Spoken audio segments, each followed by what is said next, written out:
This boy's father hated him with all his might, to the point that he betrayed him in his past life and ordered his neck to be split into two parts. But now that he has traveled back in time and knows everything that's going to happen, he does everything with perfection. Even as a tiny baby, he can already be considered a diaper assassin. His father, who used to hate him and treat him like trash, a piece of fresh manure, is now going to respect and take pride in this boy, to the point of wanting to register him as a legitimate son of the family's main branch. But how do you think he'll respond to this affection? Will he accept it or seek revenge? I'll tell you that as the story unfolds. For now, I can tell you that this boy was born with a magnet for women. Every beautiful and strong girl who appears near him falls in love instantly. Not even the saints will be spared. If he distances himself from these girls, they literally cry. And while they are crying, he's already hooking up with another girl. Dad's pride, literally. Someone's gotta sell tissues, right folks? Not everyone can just sit there and cry.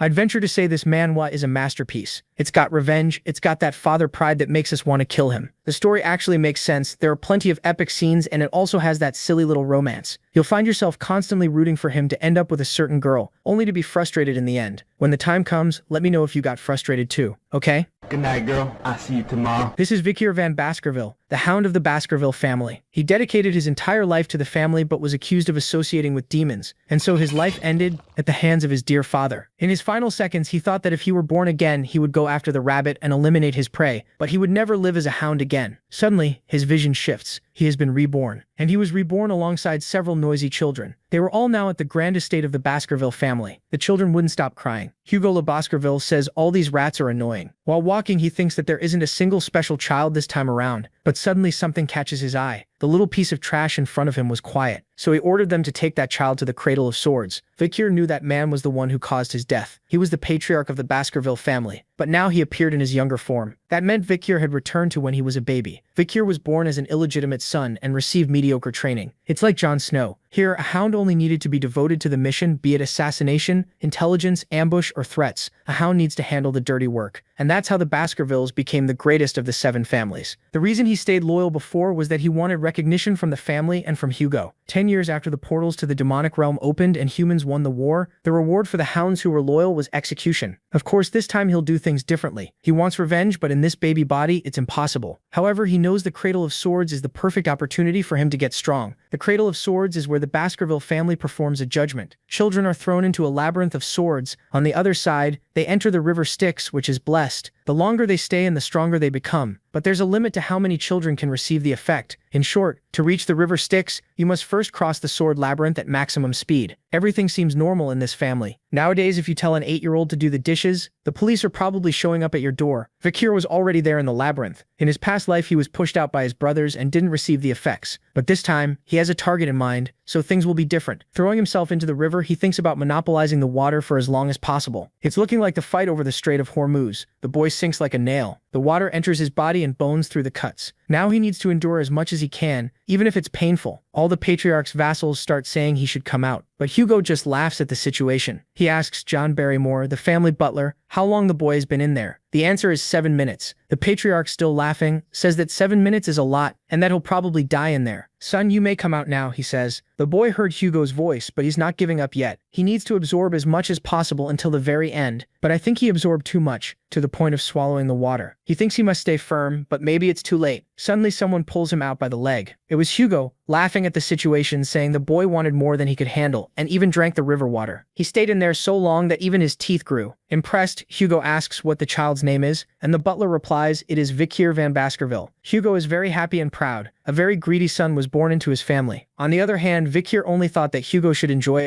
it while he silently sharpens his canines, because he himself will make the Baskerville family vanish from history. In his last life, people called him a genius at 8, but inside his own house, he was still treated as average. By 20, he was leading assassination, scouting, and subjugation missions. At 29, he hit the wall created by the direct bloodline's talent, and saw the limit of his sword skill. Then at 30, the gate to the demon world opened, and the Great War began. It lasted nearly 10 years, ending with humanity's victory. And when he reached 40 after fighting like the family's perfect hound, his reward was lies, slander, and a death sentence. Back in the cradle, he realizes he made it through the river Styx, which means he's already stronger than he was in his first life. While thinking that over, he notices an unfamiliar woman coming near his cradle. She quickly leaves a box behind, and it isn't a gift, it's an assassination attempt. 2 rare snakes crawl out. Victor can only wonder if they really needed to go this far just to kill him. Still, he catches one important clue. A maid called the woman Madam. That title narrows things down to only a few women in the Baskerville family. There's no time to think longer. The snakes strike, but he stops them with ease and kills them on the spot. The next day, everyone in the Baskerville house is shocked by a baby sleeping peacefully in the blood of venomous snakes. Every nanny on duty that day is tortured and executed, but no one uncovers how those snakes got into the cradle. Only Vikir knows the truth. 8 years pass. Professor Sadi explains that swordsmen grow through 4 stages: sword initiate, sword specialist, sword graduate, and the final stage, where the aura and the blade become solid and can change shape by the user's will. Those people are called sword masters. He ends by saying that Hugo Le Baskerville is one of them. Seeing Vikir van Baskerville lost in thought, Professor Sadi assumes he's focused on the lesson. But his real question is simple: how many years will it take before he can kill Hugo? Meanwhile, his brothers hate all the attention he's getting. They drag him to a secluded spot and ask about the rumors around him, like staying 7 minutes in the river Styx, or killing 2 snakes while he was still in the cradle. These 3 are the same brothers who attacked him in his previous life when he was running after being framed. They were known as Hugo's Trident. To test the first rumor, the one about 7 minutes in the Styx, one of them sneaks up behind Vikir van Baskerville and covers his mouth and nose.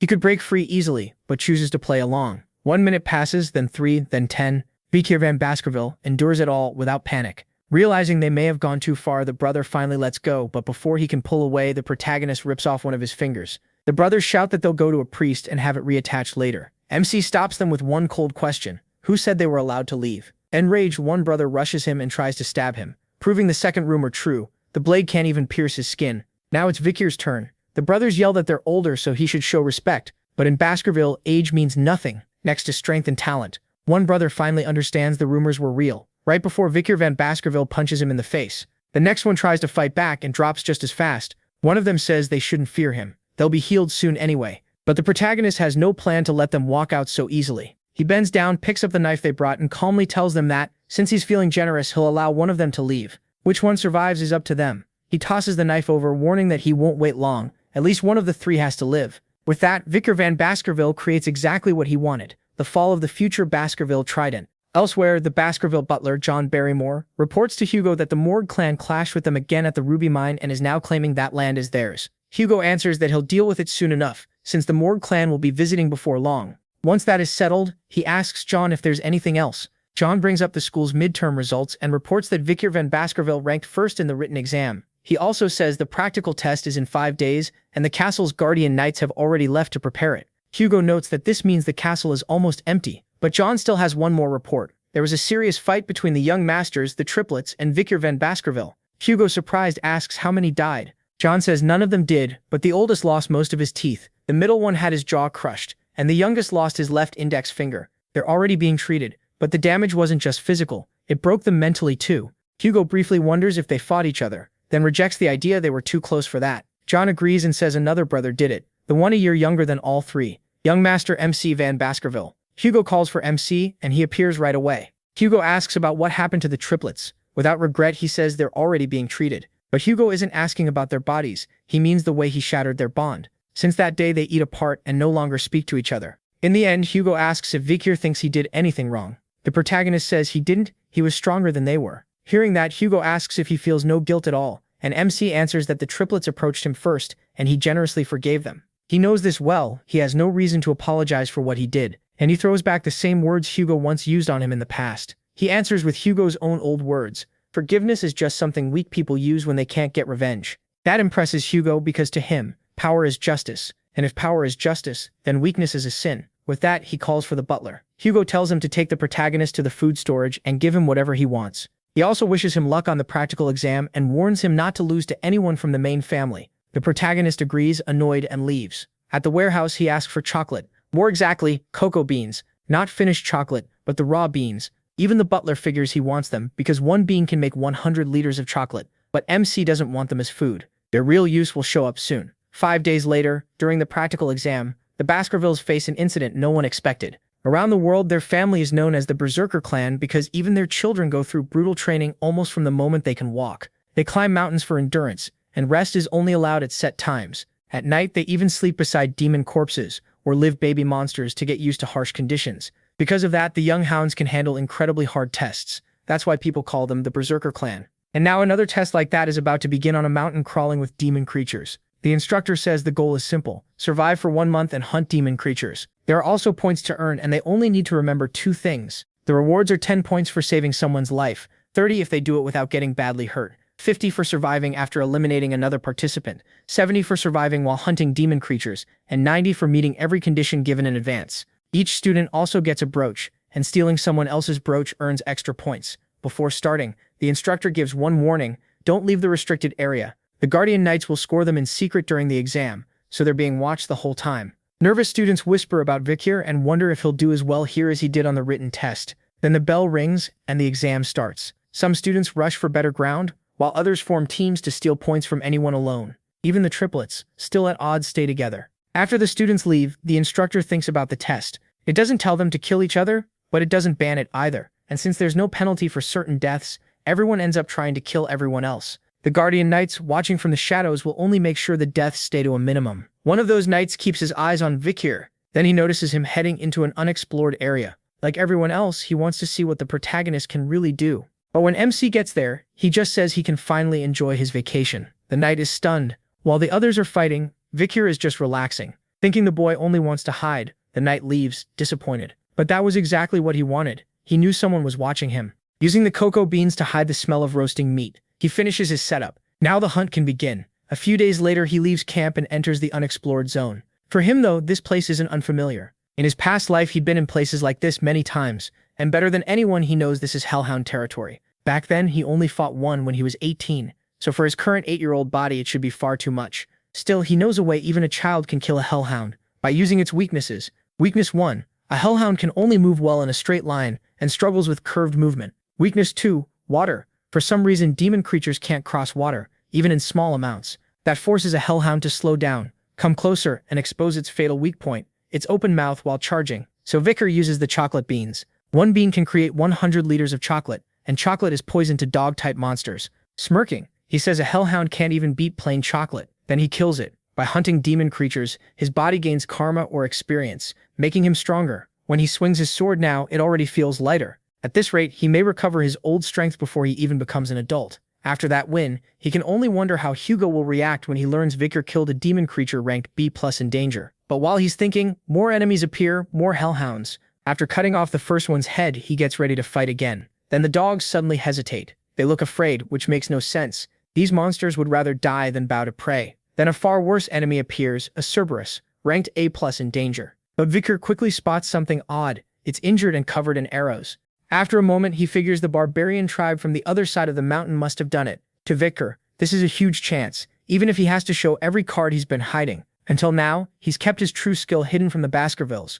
His swordsmanship is already at master level. Right now, he has strength the other students won't reach until they're adults. Trusting that power, he charges the Cerberus and attacks with precise, expert skill. Since it's wounded, he's sure he can kill it. Vikir believes his weapon is enough to hurt the Cerberus, but for one careless moment, he leaves an opening, and the Cerberus strikes with its claws, shattering his sword and smashing into him. The blow sends him flying into a tree and knocks him out. His arm screams in pain, but thanks to the river Styx, it stays in place. If it had been anyone else, even weakened, the Cerberus would have done far worse damage. Now he understands better than ever how dangerous this is. Another hit might kill him, so the best choice is the 36th stratagem: run. So that's exactly what he does. If the Cerberus weren't injured, it would have caught and torn him apart. Vikir runs with everything he has. He can still make it if he reaches the place he prepared. If the monster catches him first, he's dead. Just a little farther, and he makes it. Almost like a miracle, he reaches it. The creature falls into his trap. He built it for a pack of Hellhounds, so even Vikir is surprised it works on a Cerberus. Since it's also a dog-type monster, the trap works. The spears are coated with chocolate bean extract. Even though that poison should be fatal, the high-level beast still stays on its feet. So for the final strike, Vikir throws a spear at it. The hit bounces off, but the spear carried blood mamba venom. And after 7 steps, just like the stories say, the poison creature dies. All 3 heads collapse. Now the problem is figuring out how to carry it. But before that, he remembers Cerberus are guardian monsters. That means they protect territory, so there must be a dungeon nearby that it was guarding. Vikir covers himself in the Cerberus's scent, so most monsters will leave him alone. Following the trail the beast made before it reached him, he finds the dungeon. He'd seen this place in his past life at 18, but it had been empty then. Now it's different. The whole place reeks of corruption and mana. It clearly hasn't been explored yet, so he heads inside. After walking a bit, he finds a lit chamber deeper in the dungeon. In the center is a ruby giving off the light. Nearby lies a human skull, and at its feet is a note. The writer says his real name no longer matters, and calls himself Cain. The letter is meant to warn whoever comes next. According to his family's legends, this was an ancestral dungeon, and his younger brother Abel chose to enter it. Together, they cleared countless trials, killed thousands of monsters, and finally reached this stone chamber, where they found one last puzzle. That puzzle trapped them there for 3 full years. Reading that, Vicar can only think how badly they must have wanted the dungeon's treasure. And the final riddle was this. What entered was 1, but inside became 2. Only 1 may leave. That was carved on the stone. As he keeps reading, he learns that he and Abel spent a long time on that grim puzzle and came to one conclusion. They were twins, and in their mother's womb they had once been 1. After birth, they became 2, so to leave the dungeon with what they wanted, they had to become 1 again. In the end, after a long fight, he killed Abel. Then only Cain remained in the stone chamber. But nothing changed. To him they had become 1, yet he gained nothing. Despair took over. He had murdered his own younger brother. After endless regret, he finally decided to leave this place. His message to any descendant brave enough to come here is only one thing: leave immediately. When Vicar finishes reading, he realizes something is wrong. He entered the dungeon alone, and he isn't a twin. So Cain and Abel solved the riddle the wrong way. Thinking it over, the protagonist sees the real answer. Their conflict kept them from understanding it. But to MC, the truth is obvious. The answer to the riddle is the dungeon itself. He entered as 1 with the dark, but the ruby's light split him into 2. If darkness makes him 1 again, then the answer was his shadow. That's why the brothers ended up killing each other. The relic from the demon cave could only be drawn by someone from the Baskerville bloodline. Reading that, he remembers seeing this sword in an old myth book back in his past life. It was Beelzebub, the gluttony fly. The old legend spoke of demons that once invaded the continent. 7 disasters called the demonic constellations. To stop them, the heads of the 7 great clans had to fight back. The enemy faced by the Baskerville leader was Beelzebub, the gluttony fly. After it was defeated, its remains were sealed inside Baskerville land. In the present, nobody believed that story, but it was real, and in the future this sword would end up in demon hands, not in this life. With that in mind, he tries to pull the sword free, but it doesn't come out. Instead, it sinks into his hand. Getting the item like this was unexpected, but he only wonders how much stronger it can make him.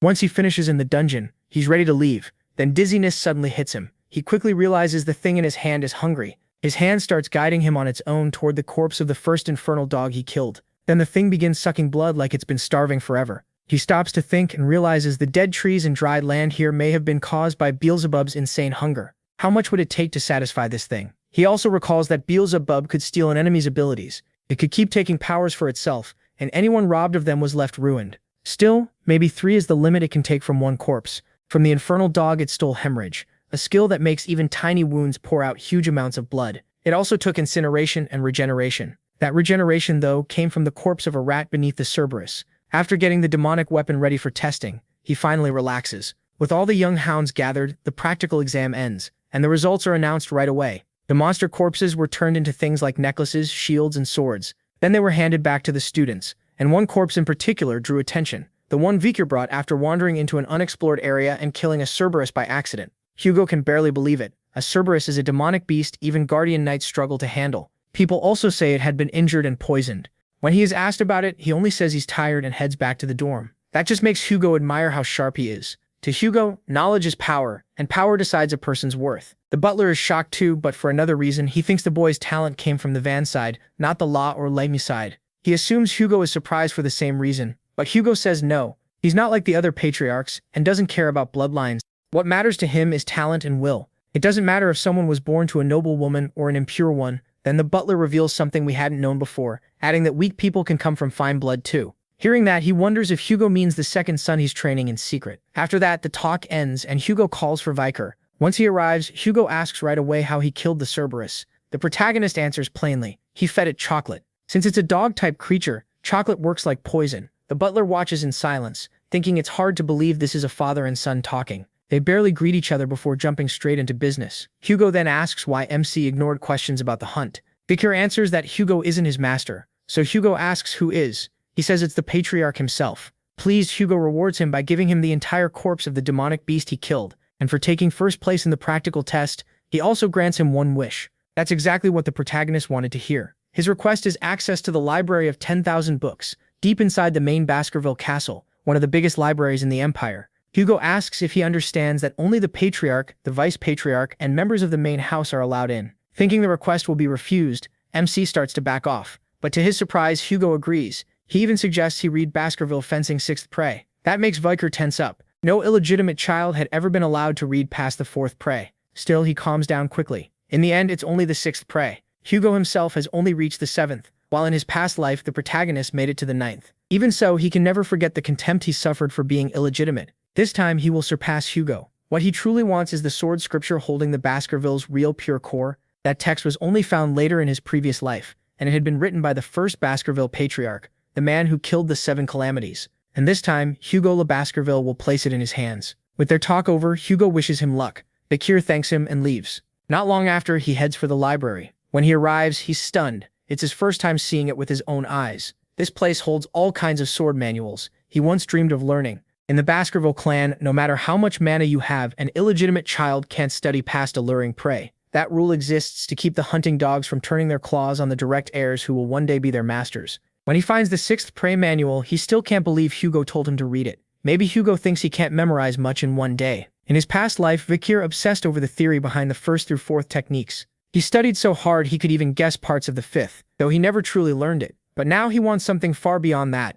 As he moves deeper inside, the guards are surprised, thinking he's already about to leave. They even wonder if he forgot something and want to fetch it for him. But he says he's just going to skim a few other texts, so they can ignore him and keep working. The guards think the section he's heading to has nothing important, but Bakir didn't come here for nothing. A hidden treasure is waiting there, and they have no idea. After searching for a bit, he finds it right away. Alluring Prey. A basic first claw manual not even Baskerville children bother reading. Its torn pages make it look like worthless junk, but Bakir knows that isn't true. Before he died in his past life, his hunting unit found a strange relic in the border dungeon. It was part of a Baskerville scripture. Hugo noticed something odd about it and ordered a search through all 10,000 books in the library. The hidden text explained how to reach the 10th prey. Obsessed, Hugo sent the hunting dogs to recover the 6 missing pages. That search revealed the rest had been hidden among the other 7 great clans, which nearly pushed Hugo into war with them. He sent the hunting dogs after anyone who stood in the way, and after huge sacrifices, they finally delivered every missing page to Hugo, and the reward for that was nothing. Remembering it all, Bakir burns with anger. Because of their efforts, Hugo rose past the 7th prey and reached the 9th by using the hunting dogs like fuel. But not this time. The one who gathered those pages for Hugo was MC himself, and because of that he remembers all their contents. The only reason he never went beyond the 4th prey was that he had never seen the original text. In his past life he stood at the 4th prey and had already reached a high aura rank. Thinking it over, he vows to regain the strength he had before, even before he turns 15. That goal drives him, so he spends the entire day reading until he knows the whole book so well he could recite it backward. Soon he notices the guards are gone. That's when he gets ready to use at least the 5th prey. His body is still a child's, so it won't be easy. He focuses and starts the technique, striking with the 1st, 2nd, and 4th Baskerville prey. Before going back in time, his past life was brutal. Even though he reached the highest aura rank, he only did it through endless effort. The main house still mocked him, because he couldn't learn the swordsmanship meant for them. The only reason he never reached the 5th prey or beyond was that he was illegitimate. This time, things will be different. He refuses to live like that again. Right there, he reaches the 5th prey. It's still incomplete, but he managed to unleash it. Warmth fills his chest at that moment. He almost wants to cry from joy after finally reaching the 5th prey. For the first time in Baskerville history, a hunting dog was growing this fast and aiming for his master's throat. Now he just needs more mana, and he can already feel his core expanding. Bakir can tell how far he's climbed. In his last life, he only reached this level at 30. Now he's done it at just 8. A graduate swordsman is on a whole different level from an expert, especially in mana control. His mana is denser, easier to shape, and his sword skill has improved too. Still, he has no plan to stop at the 5th prey. Now the path to the 10th prey is open to him, a style with endless room to grow. Before, all he had was the skinning fong technique, which only boosted speed and strength. That style had clear limits. Alluring prey is different, a complete sword art with both offense and defense, and no real cap. Bakir figures that if he stays focused, he can even handle a mid-level graduate. For assassination, he sees his success rate as perfect. In a straight fight, though, that drops by half. His next problem is how much power to show Hugo. Too much or too little would both be bad. He still wants the rewards that come with Hugo's expectations. Then he makes his move. Bakir burns the book of the 10th prey, making sure no one else can learn what he did. But the guards catch him right away, and he quickly apologizes, calling it a careless mistake. The guards tell him not to blame himself, and say they failed to watch over him properly. He brushes it off, saying they were just ordinary books and not worth worrying about. Since bigger matters need attention, he suggests they all pretend this never happened. Touched by their young master's kindness, they thank him. After apologizing one more time, he leaves the library. As they watch him go, the guards can only think about what a good kid he is. Later in the Patriarch's office, Hugo asks if the reading taught him anything. Bakir says it did, which instantly catches Hugo's interest, and Hugo asks what he felt in the library. The protagonist says it felt warm and sharp, yet also soft and easy to shape. Hugo and the butler freeze. Are those words describing aura? In this world, aura is the sign that someone has truly stepped into swordsmanship. Even gifted kids who train non-stop usually can't reach that point before 15. Hugo reins himself in and tells himself it can't be real. Victor is only 8. Even so, he asks for a demonstration, and MC agrees. They head to the training ground. On the way, the butler asks how Hugo plans to test him. Hugo says he'll use a demon beast suited for the job, one he intentionally kept hungry so it would be more aggressive. Then they bring it out. It's an orc, a rank C creature already worked into a frenzy. The onlookers think this is way too much. Normally you need to be around 15 to face one. Still, they calm down by trusting the Guardian Knights to step in if needed. Once everything is set, Hugo gives the order to release it. Driven mad with rage, the orc locks onto its target. Vicar doesn't panic. He stays perfectly calm as it charges. At the last moment, he slices off one arm, then a leg. That should have been the moment the orc's fast regeneration kicked in. But because of Vicar's infernal dog hemorrhage effect, the wound won't close. Everyone is stunned. How can an 8-year-old do this? Hugo, though, still isn't satisfied. He notices right away. Hugo wants to see what he gained from the library. So the protagonist reveals an aura blade and kills the orc in an instant. Now Hugo is truly shocked. That was the aura of a low-level swordsman, something an 8-year-old shouldn't be able to use. The butler congratulates Hugo on having such a prodigy. He even says that among all the clans in the Empire, there's never been a genius like this. But Hugo resists the idea, saying the orc was strange, it kept bleeding and was already badly weakened. Then Vicar walks up and asks if they have anything stronger than an orc. The students, already terrified, can hardly believe what they just heard. MC wants to reveal a little more, just enough that his talent gets recognized and he can gain some distance from Hugo. For instance, he might get sent to the jungle or admitted to the academy. Hearing the request, Hugo says the orc really wasn't enough to fill his son's appetite. Then he orders them to bring the barbarian test subject they captured for experiments. Vicar asks if he can begin at once, and gets permission. He moves in quickly. The creature looks slow because of its huge body, but it reacts fast and throws the first punch. Vicar slips past it. Even when he gets a chance to strike, he holds back, which Hugo sees as the right call. The troll's regeneration is monstrous. If you can't kill it in one clean hit, you'll just waste your strength. So the only answer is to fight smart. The boys watching wonder what he is planning. Is he going to wear the troll down by dodging everything? From the protagonist's side, killing it would be easy if he used his real power, but that would create problems. He needs to win in a way that looks natural. One idea is to turn the troll's own strength against it, hit during its forward rush, and that's exactly what he does. He cuts the troll, but the wound closes almost at once. The crowd loses hope, thinking no 8-year-old could ever beat a troll. Vicar knows that better than anyone. With only the first prey, it really would be impossible. Seeing the same thing, Hugo tells him to stop before it gets dangerous. But MC cuts him off and says if he can't kill it with his next strike, he'll give up. Then he moves again and thinks about how much strength to reveal. But he's already made that choice. He'll show just enough to make it seem like sudden enlightenment. Wondering how shocked Hugo will be, Vicar lands a fatal strike and takes the troll's head clean off. Everyone is left speechless. A true irregular has appeared. A week later, he grumbles that he can't stand this food anymore. Still, a lot around him has changed. Now everyone avoids getting near him, and from the troll fight, he picked up a new skill, Ultra Regeneration. While he's lost in thought, the triplets suddenly show up. Vicar asks if the beating they got wasn't enough, but they only came to say how awesome it was when he killed the Cerberus and the troll. Before he can ask what they mean, the butler appears too and says the Patriarch wants him immediately. Not long after, a carriage arrives at Baskerville Castle. Inside the Patriarch's meeting room, the guest is Adolf, head of the Morgue Scarlet clan. They've already been talking about this year's annual event, which the two clans handled together. Hugo even mocks the Morgue Scarlet children for making a fuss over a few scratches. Adolf answers that the Morgue Scarlet clan is noble and refined. That's the current mood between the Empire's famed magic clan Morgue Scarlet and the Iron Sword clan Baskerville. But it wasn't always this bad. 2 generations earlier, the Emperor declared that sword and magic should support each other. After that, the two clans started joint training for children from 8 to 15. The trouble began later over ruby mines found in their lands, and the relationship between the family heads slowly twisted. Even so, the Emperor ordered the joint training to continue.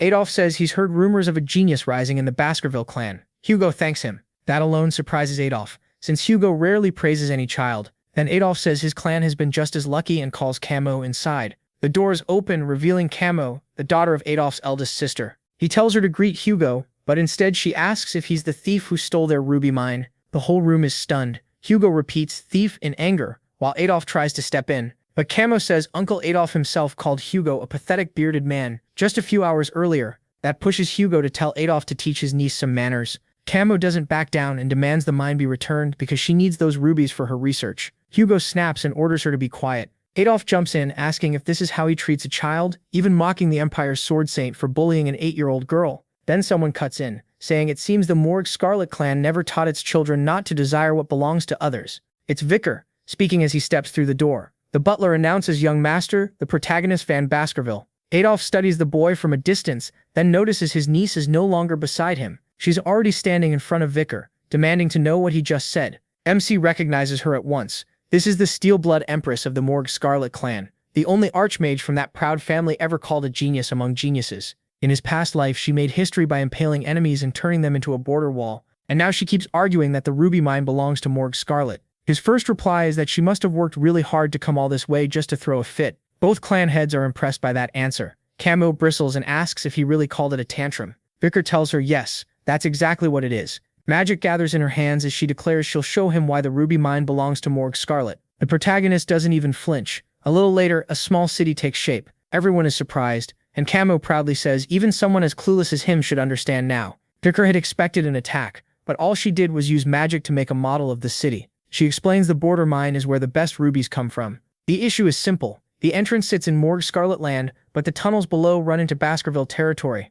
So in her view, since they can enter it, the cave should be theirs. She adds that Baskerville keeps yelling about trespassing and won't even agree to lease the area. That makes Adolf praise his niece for being clever. Vicar says ruby ore is mainly a magic material, and the Baskervilles don't really need it. Then he adds that she's only this desperate because no one on their side is dumb enough to rent out land for pocket change. She snaps that he just admitted the rubies mean nothing to them, and he confirms it. What they care about is their border, so they're sending her back. As far as he's concerned, the only trespassers here are Morgue Scarlet. That sends her into another angry explanation. She starts pointing around, saying this side is theirs and that side is hers. Then she steps over the wall and asks whose arm is this now. Vicar asks if she really wants that answer after crossing into Baskerville land, then grabs her arm. With a grin, he says it's his now. She freezes, blushes, and struggles while asking why she belongs to him now. After calling him an idiot, she gets cut off when he asks who said she did. Then he pulls the knife at his waist. Even Adolf and the butler are surprised as Vicar calmly says he only meant her arm. Camus instantly locks up. Even Hugo is startled by how far MC is taking this. He isn't bluffing at all. Realizing that, Camus starts screaming for her uncle. Adolf angrily orders Vicar to back away from his niece. He immediately does as he's told. Camus rushes into Adolf's arms, sniffling, while Adolf demands an explanation from Hugo. He turns back to the protagonist and says he went too far, but Vicar only laughs and says sorry. Spinning the dagger, he says this kind of rough play is normal with his brothers. Still mad, the old man asks why a child even has a toy like that. MC apologizes again and says it's just a game kids in the Baskerville clan grow up with. Hugo cuts in, asking if the Morgue Scarlet leader isn't being a little overprotective over children's play. Then he says he has an idea for the ruby mine problem, and thinks Morgue Scarlet will like it. Still crying, Camus says she won't forgive Vicar for this. He just laughs it off. Not long after that, the friendly rivalry between Baskerville and Morgue Scarlet officially began. Kids from 8 to 15 gathered to show what they could do. This year, though, everyone's eyes were on Camus, Morgue Scarlet, the young talent from the famous Magic clan. Facing her was Baskerville's iron-blooded swordsman, Vicar Van Baskerville. Morgue Scarlet had proposed a duel between the two rising stars of their clans. Camus tells him to get ready. She never holds back in a real fight. Then she starts casting at once. The crowd is stunned because Camus is using quadruple channeling at her age. The Morgue Scarlet leader glances over at Hugo with a smug smile, but Hugo doesn't react. A second later, Camus fires 4 spells at Vicar Age at once. He dodges every single one. Then she throws up an earth wall to stop him, but the protagonist kicks straight through it. Camus starts wondering if this is the power of Baskerville's Styx River. She shuts her eyes and braces for impact, but nothing comes. When she looks up, Vicar is about to flick her forehead and the hit lands like a gunshot. Even the Morgue Scarlet leader is shocked by the boy's strength. Camus feels completely humiliated and demands to know if he's going easy on her. MC only asks if it still hurts. Then he tells her to give up before it gets worse. Furious, she raises 2 earth walls at once. Vicar could have gone around them, but he decides to toy with her a little. He breaks through both walls in one strike. His hand stops right in front of her face, as he asks whose hand got past the wall. Getting ready for another flick, he says it's clearly the stronger one. The lump on her forehead looks even bigger now. Tears well up as she lashes out with fire magic, furious and hurting. Vicar knows he could end this any time, but he wants a way to settle it without really hurting her. Then he notices the boys behind him and gets an idea. One of them is a wizard, the other a swordsman, and they're competing to see whether the swordsman can cut through every spell. When Camus sees Vicar isn't even focused on her, she gets even angrier. At that moment, the wizard starts charging a much bigger spell, challenging the swordsman to cut that one too. For him, this is perfect. He points behind her and tells Camus to cast a barrier now. But it may already be too late. The Morgue Scarlet leader panics. The blast is huge. For a moment, no one can see the arena at all. Morg Scarlet calls out for Camus. She's alive, but after blocking the spell with magic, her clothes are badly burned. Her biggest fear is that when the smoke clears, everyone will see her half naked. Right then, someone tosses clothing over her. It's Vicar, telling her to put it on. Through tears, she asks what he'll do without his shirt. He says that doesn't matter. Camus is totally flustered, wondering why he's suddenly being kind, until Vicar notices his arm is bleeding, likely from a shard of that old sword still holding aura. As the dust clears, people can finally see the two of them. The Morg Scarlet leader finally lets out a breath of relief. The crowd can't tell who won, especially with the protagonist bleeding. Soon, though, they start talking about how insane his physical ability is for a kid. Both of them are unbelievable talents for 8-year-olds. Later, in the halls of Baskerville Castle, Hugo asks Vicar how the duel with the Morg Scarlet girl went. MC says it was fun and that he understood why the match mattered. Then Hugo asks why he didn't strike right away, and he admits he hesitated because he'd never fought a girl before. Hugo tells him hesitation in battle only gets you hurt, and says that wound should teach him that lesson. Vicar is surprised. Hugo sounds worried about him. In his past life, Hugo had always seemed cold and brutal, the kind of man people said was changed by losing his first wife and eldest son so horribly. As they walk, Hugo asks what he thinks should be done with the ruby mine. The protagonist says they should let Morg Scarlet have it. Hugo asks why, and MC explains that Baskerville's job is to push borders outward, so it's smarter to let Morg Scarlet develop the place and take the losses. Hugo is thrilled and says that's exactly right. Once Morg Scarlet gets the mine, they'll station plenty of people there. Then Baskerville only has to stir up the demonic beasts and barbarians nearby, solving everything at once. With a dark smile, Hugo says the rubies will be even better bait than Morg Scarlet blood. Then they'll regret ever stepping into that land. He even praises Vicar, saying the boy's idea matches 90% of his own plan. He only got it because Hugo made the same choice in his past life. He also says they should watch Mord's movements, but Hugo says that's already handled. Then, around the corner, someone stops them. It's the head of Morg Scarlet, asking for a word before they leave. Camus stands behind him, red-faced with embarrassment. Hugo asks what he wants, and the man says there's one important thing to discuss. Leasing the land is only part of it. When Hugo asks what Baskerville would gain, Morg Scarlet gets straight to it, an engagement.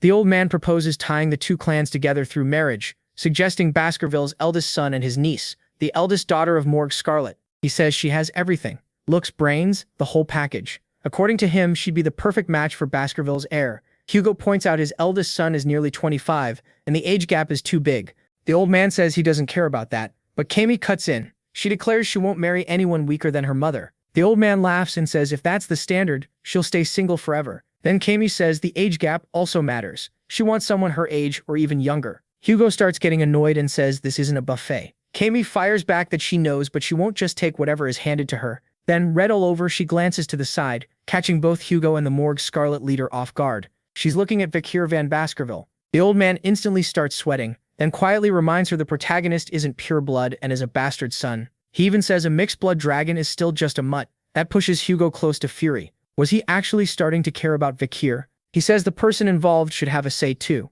then asks what his son thinks of the idea. Kami waits nervously, too embarrassed to look up. MC studies everyone for a moment, then gives an answer that shocks them all. No one can believe what they just heard. He says clearly that he'll only agree if his family orders him to. The old man is furious, thinking the protagonist is being disrespectful to the direct-line daughter of Morg Scarlet. Kami, meanwhile, starts wondering if he truly doesn't like her, or if he's only pretending. Embarrassed, Kami stays quiet, but Hugo cuts in and says direct blood means nothing in Baskerville. He adds that even famous families can have weak children, while another branch can produce the better one. That makes Adolf think Vicar must be far more important than he first looked. So he steps closer and studies MC from top to bottom. He already knew exactly who Adolf Morg Scarlet was. He was a Sixth Circle Master, one of the strongest figures in the elite magic clan, Morg Scarlet. Adolf says raw talent alone is nowhere near enough to become Kami's husband. Resting a hand on Vicar's shoulder, he adds that this marriage idea came from the clan, not from him. He even says not even Baskerville's legitimate sons would be worthy of Kami. Adolf tries to force the protagonist down with pressure on his shoulder, but the boy doesn't budge or react. When Adolf demands an answer, MC calmly says he stopped listening the moment Adolf claimed he wasn't speaking to him. Kami is stunned by how boldly he talks to her uncle, while Hugo just laughs. Adolf bursts out laughing too, then asks to speak with the boy more seriously at the training ground. Hugo teases him. Was the Empire's great mage really going to question an 8-year-old? Adolf says this isn't a clan matter, just a request from an uncle. Kami herself doesn't seem to want that, but Adolf is already irritated and tells her to stay quiet. He presses the request again and Hugo finally gives in. If Adolf wants it that badly, then fine. They head to the training ground outside. Only Hugo and Kami stay to watch. Adolf says he wants to see what Vicar can really do, so he tells him to show everything he's got.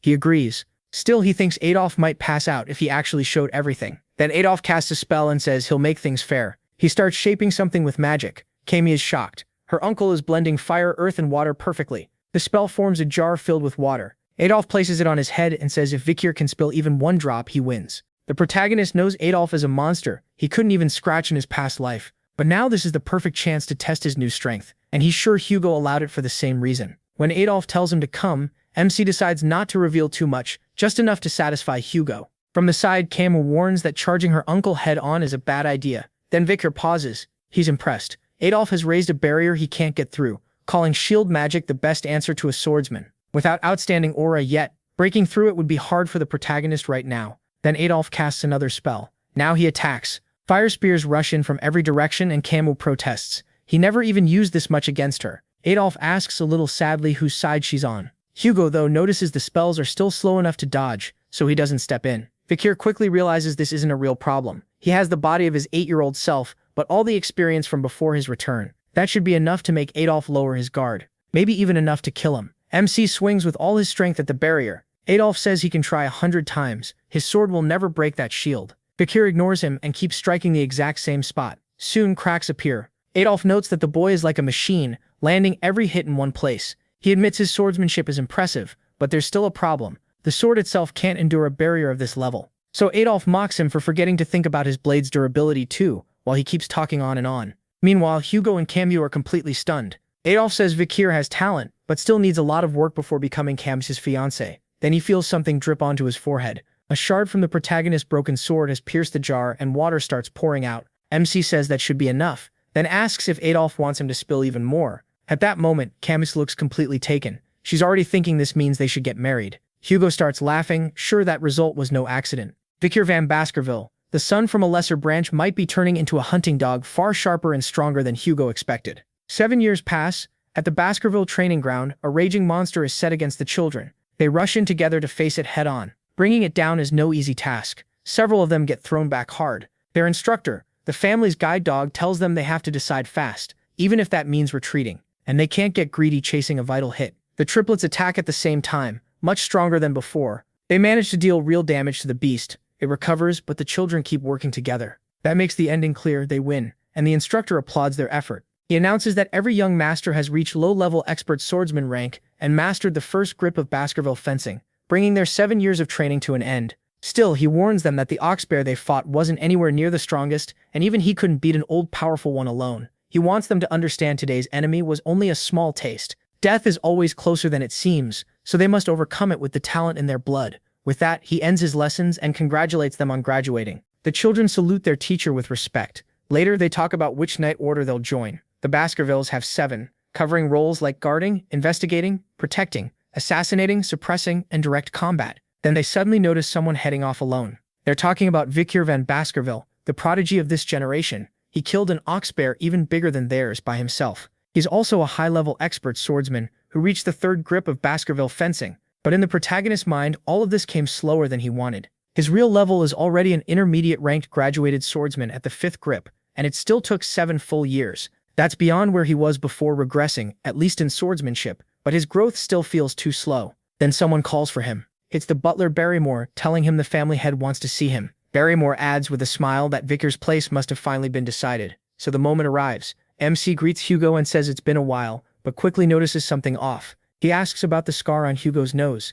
Hugo explains he got it while fighting a barbarian tribe at Mount Rouge. A woman skilled with the bow landed the hit. Vikir asks if Hugo caught her. He says no, but he did leave the same kind of scar on that woman's face. Then Hugo changes the topic and congratulates him on finishing his training. The protagonist thanks him, but his mind goes back to the past. In his previous life, this was when he became an apprentice knight for the Pit Bulls and got sent to Mount Rouge for 21 brutal months of life and death battles. Back then, he was treated like a useless dog meant for the front lines. At 15, Baskerville children are split into elites and disposables. The disposables die on battlefields, while the elites learn politics and administration. The line between them is crossed with one thing: the 5th grip of Baskerville fencing. That's why, in his past life, he stayed stuck at the 4th grip. So Vikir thinks there's no way Hugo would let a bastard son like him join the elite track. But then Hugo surprises him. He says MC will handle management and law in Baskerville territory, keeping order and dealing with matters both large and small. He can hardly believe Hugo is placing a bastard son among the elites.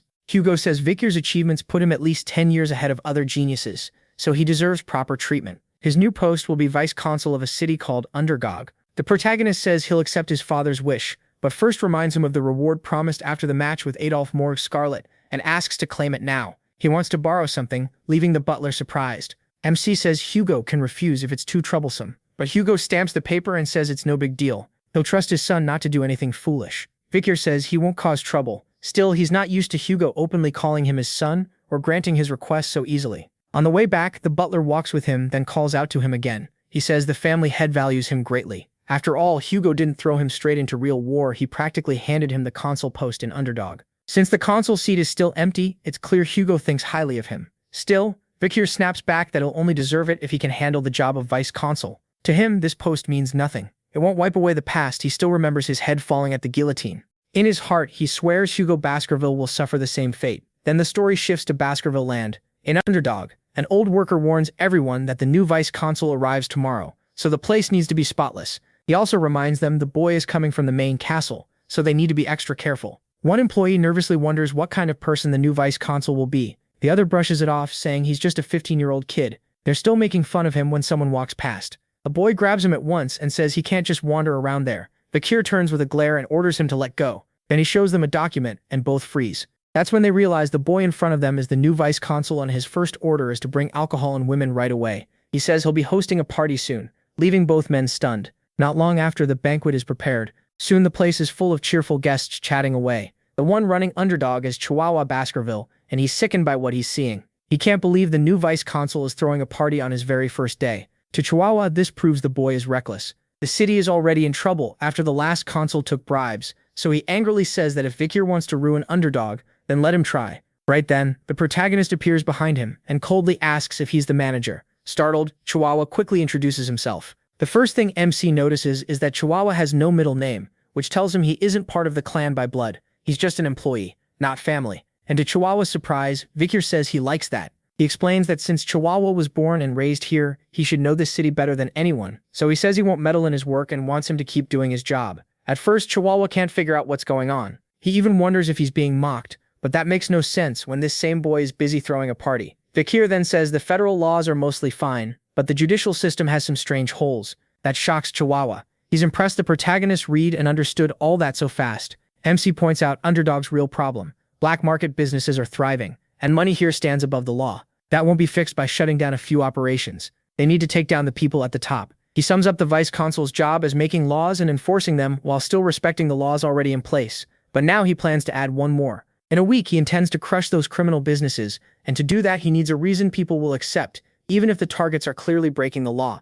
After all, he's young, inexperienced, and wasn't even supposed to arrive until tomorrow. So if he wants people to follow him, he'll need a setup. As he puts it, he's going to pile up trash and lure in the flies. Hearing that, Chihuahua starts seriously worrying about the new vice consul. The next day, on Underdog's main street, a crowd gathers, unhappy and curious. Victor stands in front of them ready to speak. He's apparently been there all night, which drew even more people in. At last, he begins and introduces himself as the newly appointed vice consul. Some think he looks too young, some say he's cute, and others just see a spoiled brat. He starts by saying everyone has read the notice posted here, these are the laws now in effect. He hasn't added anything new. Even with a new vice consul, the city's standing laws still remain, and the crowd starts protesting. Chihuahua jumps in, furious, demanding they remember who they're speaking to. The new vice consul came from the Baskerville main castle. The noise dies down, and Victor gets what kind of crowd he's dealing with. Then he picks up an iron rod. That alone puts everyone on edge. With one motion, he drives it deep into the ground, and the crowd panics. He planted it so easily that everyone is stunned.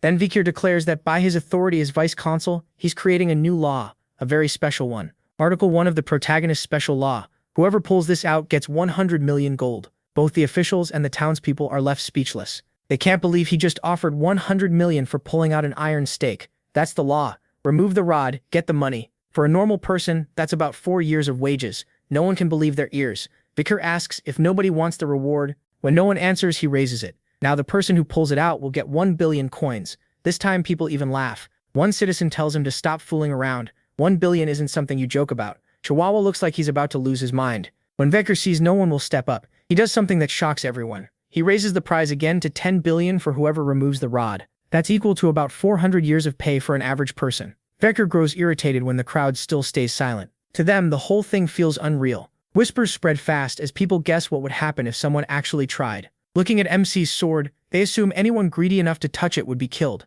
He is about to ask again if no one will take the chance when a hand rises. A small, humble-looking girl asks if she can try. A man who knows her, Judy, the flower girl, warns her not to go, saying she'll get hurt. But Judy says her mother is sick and she has to do something. She even asks him to look after her mother if anything happens to her. The man is left speechless. Judy then stands before the city's vice-consul, unsure if he'll kill her. Vikir only points at the rod and tells her to pull. Judy crouches down and grabs it. With a little effort, she pulls it out so easily that even she can't believe it. The crowd is stunned. Judy thought it would be impossible, and when the protagonist reaches into his coat with a fierce look, she thinks she's dead. Instead, she hears coins. Vikir hands her 100 million and says this is just the beginning. She takes the money, still confused. When he asks where she lives, MC explains that 10 billion is too much to carry, so he'll send it to her home with guards to protect her. Patting her head, he says this is how the law works, and from now on, it will be enforced that way. Chihuahua is so stunned he can't even close his mouth. The whole town stands frozen. What happened today makes his special law spread faster than even the Baskerville family's own rules.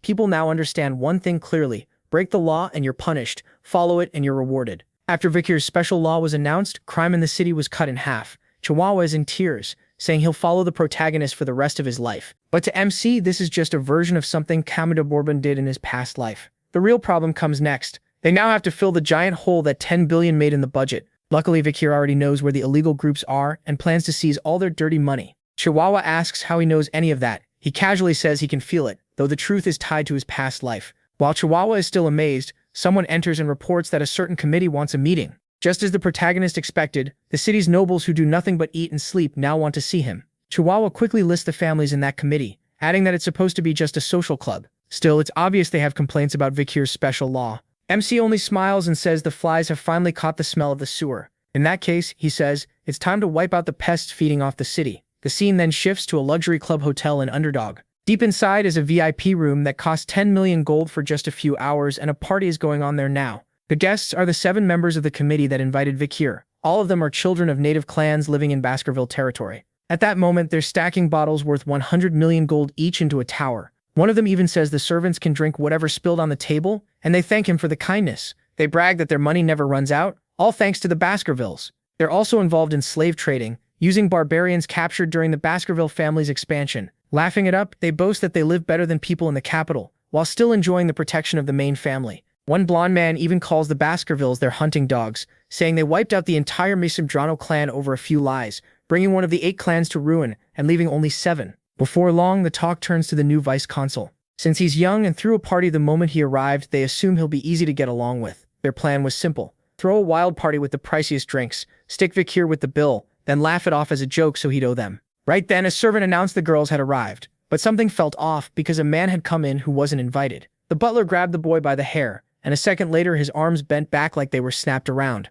One of the nobles demanded to know who had walked in. The answer came: Vikir van Baskerville. Shocked that the vice-consul was actually there, they asked why he came. He just said they invited him, so he showed up. They laughed nervously, praised how fast he moved, and quietly talked about making him cover the drinks, until the protagonist, already furious, put a hand on the table and sent a shock through it with resonance, toppling the huge tower of bottles worth millions of gold. At that moment, the blonde noble realized something important. The boy in front of him, only 15, was already skilled enough to use resonance at a graduated level. The noble started wondering if they could take him, but quickly understood they had no chance. Then Vikir stepped toward one of them and the man froze. Without being asked, he started giving in, saying they would pay for the drinks. MC answered that of course they would, unless they really thought they could party first and dump the bill on him after. Realizing they had gone too far, the nobles scrambled to explain it away. They claimed this was only a test to see what kind of vice-consul he was. Vikir drove his fist down on the one beneath him and said a dog does not get to test its master. These people felt fearless because of their money and influence, but only because they had never faced real terror.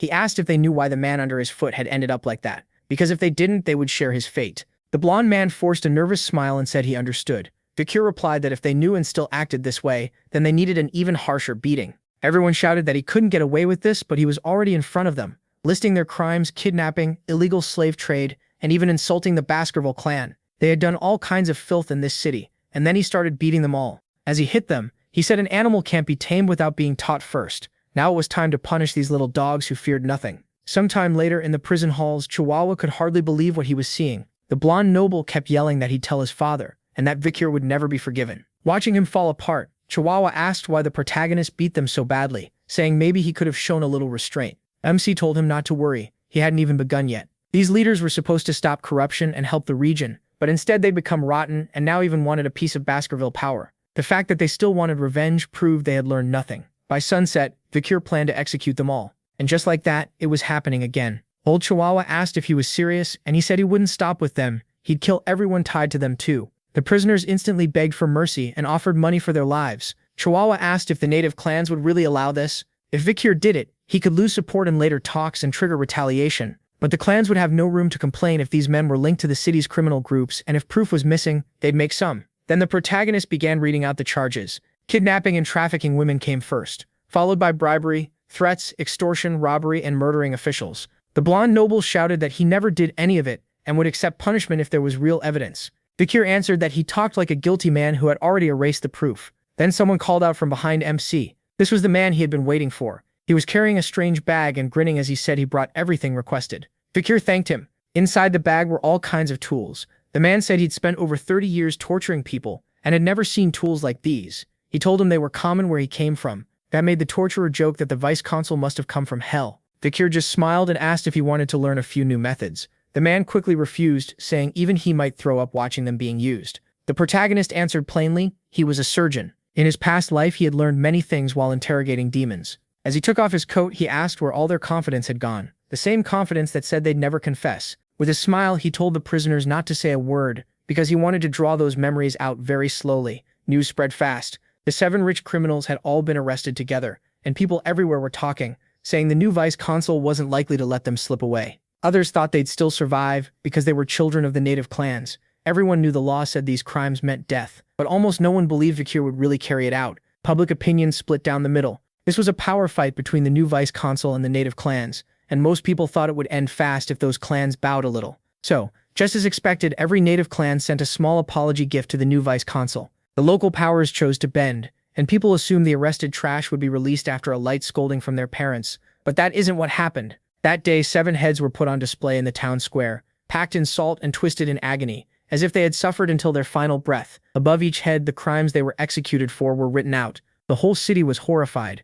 Vicure, though, said no one should be surprised. The laws had always been there. What mattered was that this time the people punished were famous native nobles, and that would bring real change. Once the nobles took this as a declaration of war, they would definitely strike back, and when that happened, it would end only when one side was wiped out. This city was heading for a bloodbath. Vicure looked at Chihuahua and told him to get ready. He'd join the next operation. Chihuahua still didn't get it, but soon they were somewhere else, and he was wearing a mask. Looking back, he asked if this was really the plan. MC only asked whether he doubted him. It wasn't doubt, just that the plan sounded insane. Around them, people dragged cages and hauled slaves toward a tent. Vicure's plan was to have himself sold to the nobles as a slave. Soon a masked man announced that the circus was about to begin. He checked Chihuahua's identity papers, as he posed as someone from the Mablanc family. After confirming the certificate, the man asked if Mablanc had come to sell something. Then he looked over the merchandise and was instantly impressed. Mablanc had brought a black-haired, white-eyed slave who would surely sell for a huge price. Inside the circus, the auction started as the crowd buzzed about slaves and luxury goods. The presenter opened with a rare product caught in the wild, an A-rank demonic beast with 19 hearts called Mercy Lego. Saying every part of it could be used, he started the bidding at 100 million. The price quickly shot past 200 million and finally sold for 250 million. Then one slave went for 200 million, another for 100 million, until a vassal told the presenter what the next item was. He looked stunned and warned them not to blame him if it didn't sell. Then he announced a special slave brought straight from the jungle. She was from the Battle tribe in Rouge Mountain, a barbarian of the Balak tribe. He pitched her as a fun wild slave to break, but when no one cared, he opened at 5 million. No bids came, so he dropped it to 3 million, then even to 1 million while saying they'd take the risk. Still, nobody wanted her, so the masked man ordered her taken away. The slave fought back, but a brute knocked her out almost at once. Apologizing for the disturbance, the presenter promised to make it up to them with the finest item of the day. The moment that slave stepped onto the stage, the nobles lit up. It was Vicure van Baskerville, though of course none of them knew it. The presenter bragged that this one was special. Rare black hair, red eyes, and so obedient that handcuffs were all they needed. Before he could even name a starting price, a noblewoman shouted 600 million. Another bidder cut in with 800 million, making her demand to know why he wanted a male slave. They started arguing over him until someone else raised it to 900 million. Then another bid came in at 6 billion for the boy. Even the presenter was stunned by that number. The crowd quickly realized the one offering that much was Baron Gambino from the Granary territory. Rumor said he had recently swallowed a pile of illegal funds and grown much more powerful. When his vassal asked if the price was too high, the Baron said he'd make it all back and more by reselling the boy in the capital. She says he's still worth a fortune, but they'd have to keep his body untouched. That made the Baron snap at her to shut up. Cindy Wendy had no choice but to stay quiet. The Baron took her in when she had nowhere to go. The presenter warns that if no one bids higher, the sale is over. Thinking he got a bargain, the Baron walks up to claim Vincure. He tells the boy he belongs to him now and says not to worry, they'll have plenty of fun soon. He just lifts his arms and the man asks if he wants the cuffs taken off. Instead, the protagonist says there's no need and snaps the handcuffs on his own. Then he steps forward and smashes the floor with one stomp. Furious, Bakir says if the Baron wants to play, they can start right now. Grabbing the man's bird, he says they'll play shield and spear. MC is the spear and the Baron is the shield. If the shield survives, the Baron wins. Panicking, the Baron orders Cindy Wendy to call the guards, but it's already too late. He's about to take a very long nap. When the fake hair comes off, the woman finally sees who he really is. The man before her is the city's vice-consul, Bakir von Baskerville. Chihuahua realizes his master is about to do something huge again. He says this place was called a circus for a reason. With a cruel grin, he warns that no one here will leave without getting hurt. The presenter instantly understands what's happening, so he orders every guard to kill the boy, even though he looks unarmed. 3 rush in at once, and Vikir pulls out his devouring sword. With one small motion, he cuts down everyone around him. Seeing the red aura around the protagonist, the masked presenter realizes he's a graduate and can't believe it. Vikir then goes after the biggest guard, the one holding an iron ball. The guard swings it at him, but a second later both man and weapon are split in two. The presenter can't understand how a Baskerville this young is already a graduate. Graduates are so powerful they can stand for entire nations. Chihuahua is stunned by MC's overwhelming strength. Then someone calls out and tells Vikir to look over. The presenter is holding a knife to Chihuahua's right arm, demanding surrender. When he doesn't react, he presses the blade in deeper. Then Chihuahua shocks the protagonist by telling him to do what he must. She'd rather die than hold her master back. Vikir laughs and says he's finally found someone loyal. He stays calm because before leaving the Baskerville mansion, he got a secret letter from the patriarch. Now he pulls out a whistle, and everyone nearby tenses up.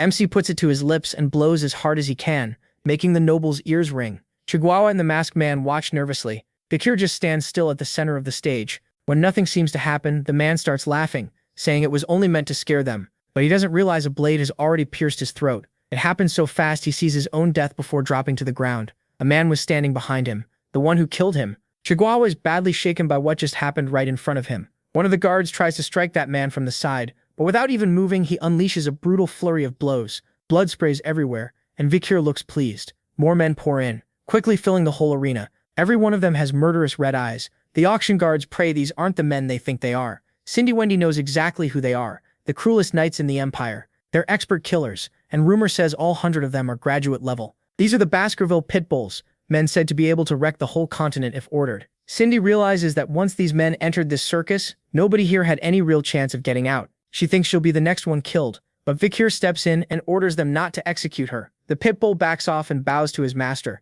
He orders them to bite and kill anyone who isn't lying down, and if anyone moves even a little, kill them too. That was the request Vikir made. He asked Hugo to lead the pit bulls. Now the cleanup begins. One noble sees a pit bull staring at him with killing intent and says they can just put him in cuffs. The knight calmly replies that they don't carry handcuffs. In the next second, he cripples the man. He says people marked for death won't need legs. Soon, a huge man walks up behind Vikir and calls him nephew. He asks what the protagonist thinks of his dogs, and the protagonist says he's satisfied. This is Boston Terrier Baskerville, commander of the pit bulls. Boston looks MC over and understands why Hugo was so interested in him. Even at 15, MC is terrifyingly sharp. Then Boston asks if he wants to join the pit bulls. He ignores the offer and walks off. He has other things to handle. Being ignored only makes Boston want him more. Meanwhile, Vikir heads into the auction warehouse. Before long, he finds the vault holding the noble's money. He thinks he doesn't care about adding to Baskerville's wealth, then looks around and spots something unexpected. The Balak elf slave is still in a cage,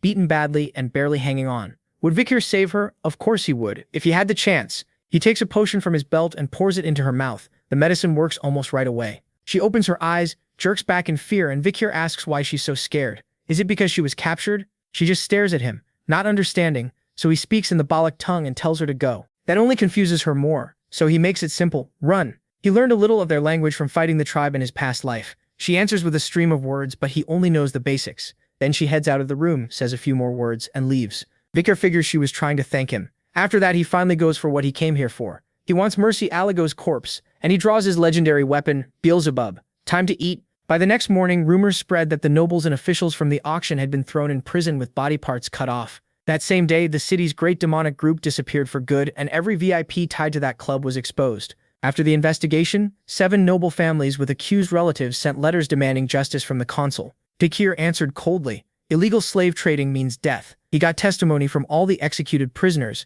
and it would soon reach the imperial family. Then the heads of those 7 families came to the consul and begged for mercy from the man who killed their relatives. The protagonist's reply was simple. Their lands inside Baskerville territory would be seized, they'd all be charged with treason, and 3 families would be wiped out completely. To keep order after that, more officials had to be hired, which made unemployment and underdog drop fast and made the people like Vikir more than ever. His bond with his secretary Chihuahua also got better. Chihuahua says he owes his boss his life for saving him on circus night. During all this, MC also practiced his writing, which amazed Chihuahua. Not only had Vikir learned to write, he was already drafting new laws. If this genius kept working here, how far could underdog grow? Later that night, he visits the prison and apologizes for coming late because work kept him busy. The prisoner in cuffs is Cindy Wendy St. Rose. Vikir says he has some questions for her. Still angry, she asks if that's the only reason he saved her. The protagonist doesn't care. He brings up how Baron Gambino, despite being nothing but filth, gained power and influence fast. After looking into it, he learned the man was gifted at making money. If he hadn't used that talent for evil, he could have become a famous merchant or economist. So MC tells her that if she answers honestly, he'll let her go. If she refuses, she'll regret it forever. She snaps back that if she can answer, then she'll answer everything. Vikir says that's perfect. His first question, does she think he applies the law fairly? She says he should ask a real law officer that. But knowing he won't keep his word unless she speaks plainly, she admits she thinks he's wrong. He smiles darkly, grabs her, and demands to know why. The look in his eyes is enough to scare her. Then he lets her go. Stepping back, he tells her to explain exactly what he's doing wrong. She says he built his image by crushing weak criminals through fear and surprise. In the long run, that will hurt him. And once the patriarch sees Vikir has more influence in the city than he does, he won't be pleased. When the protagonist asks what he should do, Cindy Wendy says he should hand all authority back to the Baskervilles and give the patriarch full credit for what happened here. Until he's old enough, he should go to the Black Mountain Range or the Empire Academy. Either way, he needs to stay quiet and build his strength in secret. Then, when the time comes, he'll give the Baskerville patriarch exactly what he has coming. Right then, a heavy pressure filled the room. Vikir says the way she talks makes it sound like she's telling a dog to bite its master's throat. The pressure coming off him turns crushing. Even so, she sticks to her answer and says that's the only way for a hunting dog like him to let out his anger. MC studies her, then breaks into a wide smile and says he likes what she said. That shocks her. He admits her advice is solid, and it matches what he was already thinking. So, just like he promised, she can go free. Stunned, she asks if he really means it, and he says he never breaks a promise. As she heads out, she says she hopes he never regrets this choice. Then he stops her and asks if she knows the Mesmenero family. It was the 8th house wiped out an underdog, a rich merchant family. In the end, they met a terrible fate. It started when the youngest Mesmejuro showed off sword skills he learned at a birthday party. The Baskerville envoys were shocked by the boy's talent because the moves he used were secret techniques known only to the Baskervilles. Once word got out that a top military art had leaked, the Baskervilles sent out their hunting dogs. That very day, the whole Mesmejuro family was slaughtered. But the real cause was a group of young devils from 7 other families. They stole the sword book, the same one the young Mesmenero learned from. Acting clueless, she asks what this story about the 8th family has to do with her. Vikir goes on, saying one person survived, a 1-year-old girl taken by those 7 nobles. Because she was so beautiful, she was put through every kind of cruel torture they could think of. Angry, Wendy says she won't listen to any more of this and turns to leave the room. But he says he's not done. Later, a new vice-consul came to the city and punished every criminal he could catch without mercy. By chance, those criminals were the same 7 idiots who ruined the Mesmenero family. That vice-consul tortured them hard, and as they slowly died, they spilled every sin they had committed. That's when one of them begged forgiveness for a deadly crime. Crying and furious, she asks if he really expects her to believe any of that. He tells her she's the last Mesmenero, so she already knows her own past. She asks how she's supposed to trust him. How can she believe he really caught them all and made them beg? Vikir grabs a torch to light the way and says she'll believe it once she sees it herself. She's left speechless by what she finds. The bodies are still there, and on the floor they'd written over and over that they were wrong and didn't want to die. Seeing that, she breaks down and throws up. Walking closer, the protagonist says those men paid for their crimes, but the Mesmenero family's revenge still isn't finished. Cindy Wendy Mesmenero should aim all her hatred at the Baskerville family. That revenge belongs to her. Confused, she points out that he's a Baskerville too, and asks why he's helping. He only says that's a stupid question. She doesn't get what he means, but says she'll repay him someday. She swears that no matter what path he takes, he'll never lack money as long as she's around. Vikir likes that answer and says he'll remember it. The next morning, someone comes to the door. It's Chihuahua. saying the vice consul sure likes to sleep because the sun is already up. But when he checks, the bed is covered in ketchup, and bodies are scattered around the room. Si wakes up like normal and says good morning to his secretary. He even jokes that he barely remembers what happened and might have killed them in his sleep. Chihuahua asks what kind of childhood he had. Vicar says, a very violent one. Lately, things have gotten especially dangerous. He's taken 2 poison arrows, drank 4 poison drinks, and survived acid, fire shots, and a cart trying to crush him. Things are getting out of hand. Should Chihuahua be worried? He says he'll be fine. At the last legal auction, he got an A-rank vitality skill called Infernal Buffalo. That power, along with his trip into the Styx River, is why last night's assassins couldn't kill him. Chihuahua jokes if his shirt got washed in the Styx too. Vicar asks what that's supposed to mean. Even so, he's fed up with all this and plans to find the one behind it and kill them. Later, a carriage arrives with the Baskerville banner. Someone from his family had come to meet him. But the moment that person started stepping out, Chihuahua panicked and quickly bowed. The visitor was the protagonist's family butler. As they greeted each other, Chihuahua could barely hide his awe. This man was the current head of the Barrymore family, who had served as butlers to the Baskervilles for 4 generations. Seeing his idol in person left him amazed. Vicar asks why the butler came. The answer is simple. The patriarch recognized his achievements and ordered him brought back at once.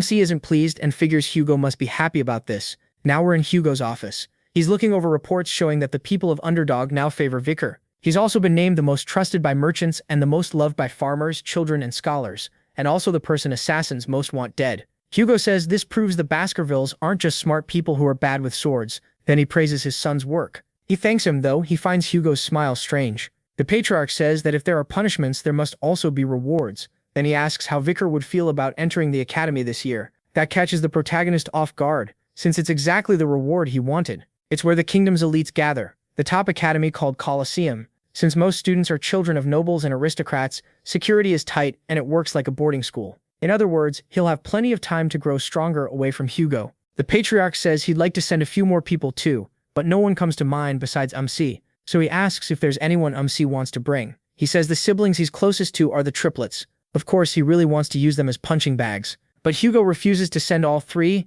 and asks if the protagonist still remembers the plan he made at 8 years old. The one about leaving the mine in the hands of the Morgs to get rid of the barbarian clan. Hugo happily says the plan worked. At first, the Morgs proposed a joint attack while keeping everything quiet. Then Hugo asks if Vicar wants to stop by that place and check for himself whether the plan is being followed exactly. Si simply says he'll do as the patriarch commands. Soon they leave through Underdog's gates. Chihuahua says goodbye with clear sadness. He wishes them a safe trip and promises to handle things while the vice consul is gone. At last, it's time to leave the city. On the road to the next destination, Vicar tells them to show themselves. At once, several knights drop down from above. He apologizes for making them wait. He says he wanted to avoid a messy start. Staffordshire answers that it's fine and says they'll escort him to the Morgue Fortress. On the way, he asks about his uncle Boston Terrier, and learns the man was thrilled to bring him into the Pitbull Knights after what happened at the slave auction. Before long, they arrive in Morgue territory. Vicar already knows this isn't just an inspection, it's also a mission to crush the barbarians. From what they know, the Morgue clan has gathered 2 delegates, 30 clan members, and 100 outside wizards. Meanwhile, the Baskerville side sent only the protagonist, 1 delegate, and a few dozen regular soldiers. It looks like they want more information on the barbarian clan first. Soon, the Morgue Fortress comes into view, lined with stakes and hanging skulls. That was likely done by a wizard, probably a warning meant for the barbarians. The sight makes Vicar think of Camus, and he notices she's gotten much stronger. Then 3 figures appear on the wall and order them to stop, asking who they are. They say no one gets in without permission. Si knows the 3 of them well. They're the Morgue Flowers, the triplets called Highbrow, Middlebrow, and Lowbrow. Vicar says they're Baskerville envoys here for a land inspection and to help with the mission, so they should open the gate. But one of the girls says that won't happen. They have to report to the territory supervisor first, so the group will need to wait here. Maybe permission will be ready tomorrow. That makes him ask why they're trying to block the territory's owner from entering. She mocks him for pulling the owner card and even brings up a tenant protection law made by his own family. Growing annoyed, Vicar says he already changed that law. Now the owner can throw out tenants whenever he wants. So he gives them one last warning and tells them to open the gate now. The girls panic, but one snaps and says she heard some fool was put in charge of Underdog. Then she fires a spell at the protagonist and says they won't let anyone push them around. The water attack lands right next to him. She doesn't back down at all, yelling that no one is entering Morgue territory. She even taunts the so-called Baskerville genius to try something. The knight commander starts to draw his sword, but men in the back begin shouting insults at the triplets on the wall. Vicar recognizes the voices right away and the sisters get offended instantly. The 3 boys step forward and say they meant every word. They were Baskerville's own triplets. Yeah, this was going to be embarrassing. Triplets against triplets. Even MC looked annoyed by the whole thing. Then one of the boys says he wants to repay MC for recommending them to the Patriarch so they could enter the academy. He knows these three will grow into deadly weapons and they're excellent at following orders, so he pushes things even further, planning to break them in and use them later. The boys start yelling that they're the best, while the girls answer with middle fingers and call them idiots. That only makes the sisters angrier, so they combine the three elements they control to boost their magic many times over. That's why they were called the Three Flowers of Morgue in the past. One Baskerville triplet says they shouldn't be scared of a few little branches, then rushes in with the first Baskerville style, which even impresses the Knight Commander. But a moment later, he's caught off guard and shoved back by one of those branches. The girls laugh and say swordsmen will never touch them. That just makes the boys even madder. The Knight Commander grins and says this is going to be fun. They'll finally get to see swordsmanship and magic settle their old argument. He says it'll be interesting to watch the young talents who may one day lead both clans. Vikir points out that he's one of the clan's rising stars too, but the delegate says he's far beyond the others and shouldn't even be compared. Realizing the circus is wasting time, the protagonist decides to move on. He has more important things to talk about. Honestly, he just wanted them all to hurry up and die already. Then someone suddenly appeared with fire magic in her hands, demanding to know what was going on in her territory. One triplet was almost on top of a mage when he saw a flash streak toward him. It was a huge fire spell. The blast was massive. Bakir was pleased for a second. He really had hoped they'd die. Then he got annoyed when he saw everyone was only burned, and the morgue triplets were in the same shape. You can probably guess who showed up. MC was surprised to see her this early. Standing on the wall was Camus de Bourbon, Morgue Scarlet, the girl he met when he was 8. She says she won't forgive anyone causing trouble in her land. The triplets protest and call Camus by her first name, saying Vikir's side started it. That sets her off. She snaps that she never gave them permission to call her that, and warns them to watch their mouths if they don't want to end up hanging there. Then she looks over and freezes for a second. The person in front of her is him, Van Baskerville.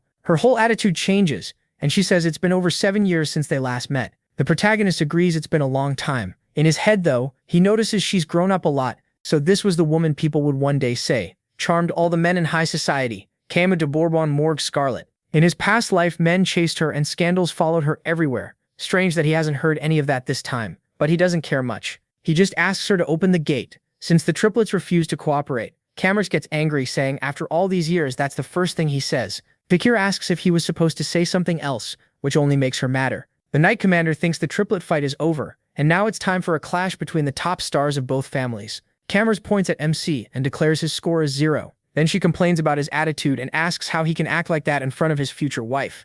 0 out of 100. Everyone is stunned. Vikir nearly chokes on the words future wife. Later, while walking through the fields with him, Camus says the Baskervilles don't seem to know much about the barbarians. He answers that his clan has dealt with them far longer, so they likely know more than Morgue Scarlet. Camus shoots back, if that's true, why did they send the worst person here? The protagonist reminds her that his trip to the mountains was already discussed with Morgue Scarlet beforehand, so her question makes no sense. Ignoring that, Camus says she'll give him 8 points for knowing so much about the barbarians, bringing him to 8 out of 100.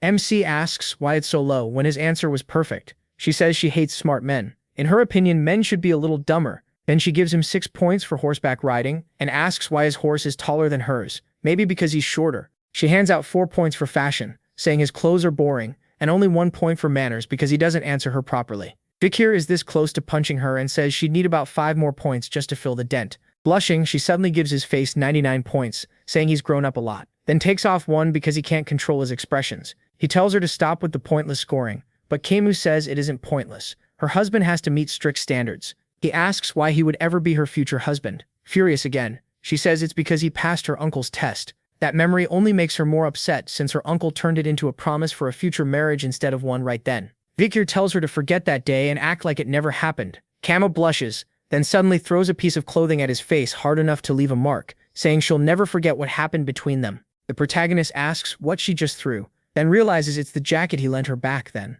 Camus says it isn't anything precious, but Vikir wonders why she's returning it without even washing it. Getting back to the real issue, she explains that the barbarians are raiding the mines, stealing slaves and wrecking crops. She says this wall was built only a month ago by earth and iron mages, work that would have taken hundreds of people over a year. But Balak's arrows already left marks on it. Their shots can pierce walls 2 to 3 meters thick, and they've killed soldiers during the night without anyone noticing. Even her uncle was badly hurt by an arrow that pierced his magic shield. There's also a report from Hugo saying one of those barbarians wounded his nose. Vikir says the barbarian side must have some real talents too, and asks what she knows. Camus says there seems to be a very strong woman among them, but it's hard to tell because of the paint on their faces. Then a soldier runs up and calls for the vice captain, The search team caught a barbarian scout alive, so they head to the morgue tent, where a painted man is tied up and staring at them. He belongs to the Rococo clan of witches, and hasn't told them anything. Even mind control magic doesn't work because of strong witchcraft. Kamek asks if he remembers the raid on Morgue Fortress when his people took several captives. Among them was her distant cousin, a little girl named Rose. The man just smiles and says something in his own tongue, making the other prisoners laugh. Kami asks for a translator and wants to know where the deserter barbarians are, but her vassal says they were all killed or captured. Then Vikir says he knows a little of the Rococo language. Kami, surprised, asks if there's anything he can't do. She tells him to ask about her cousin, a red-haired, red-eyed, pale 12-year-old girl taken in the last attack. MC asks, and the man starts laughing, before answering with a cruel grin. Vikir shuts his eyes for a moment, clearly unhappy with what he heard, then tells Camus the girl is dead. She goes completely cold with rage. Then she says the other representatives are busy, so she herself, Vice Captain Camus Moore, will handle the trial. Her verdict is immediate execution. A stake drives through the prisoner. As he shouts in his native language, Camus tells him to keep talking if he wants. Once this war is over, she says, that language will only be heard in hell. The other prisoners panic, but Camus orders everyone out. Vikir watches in silence, and when he leaves, he finds her outside in tears. Even with all her strength,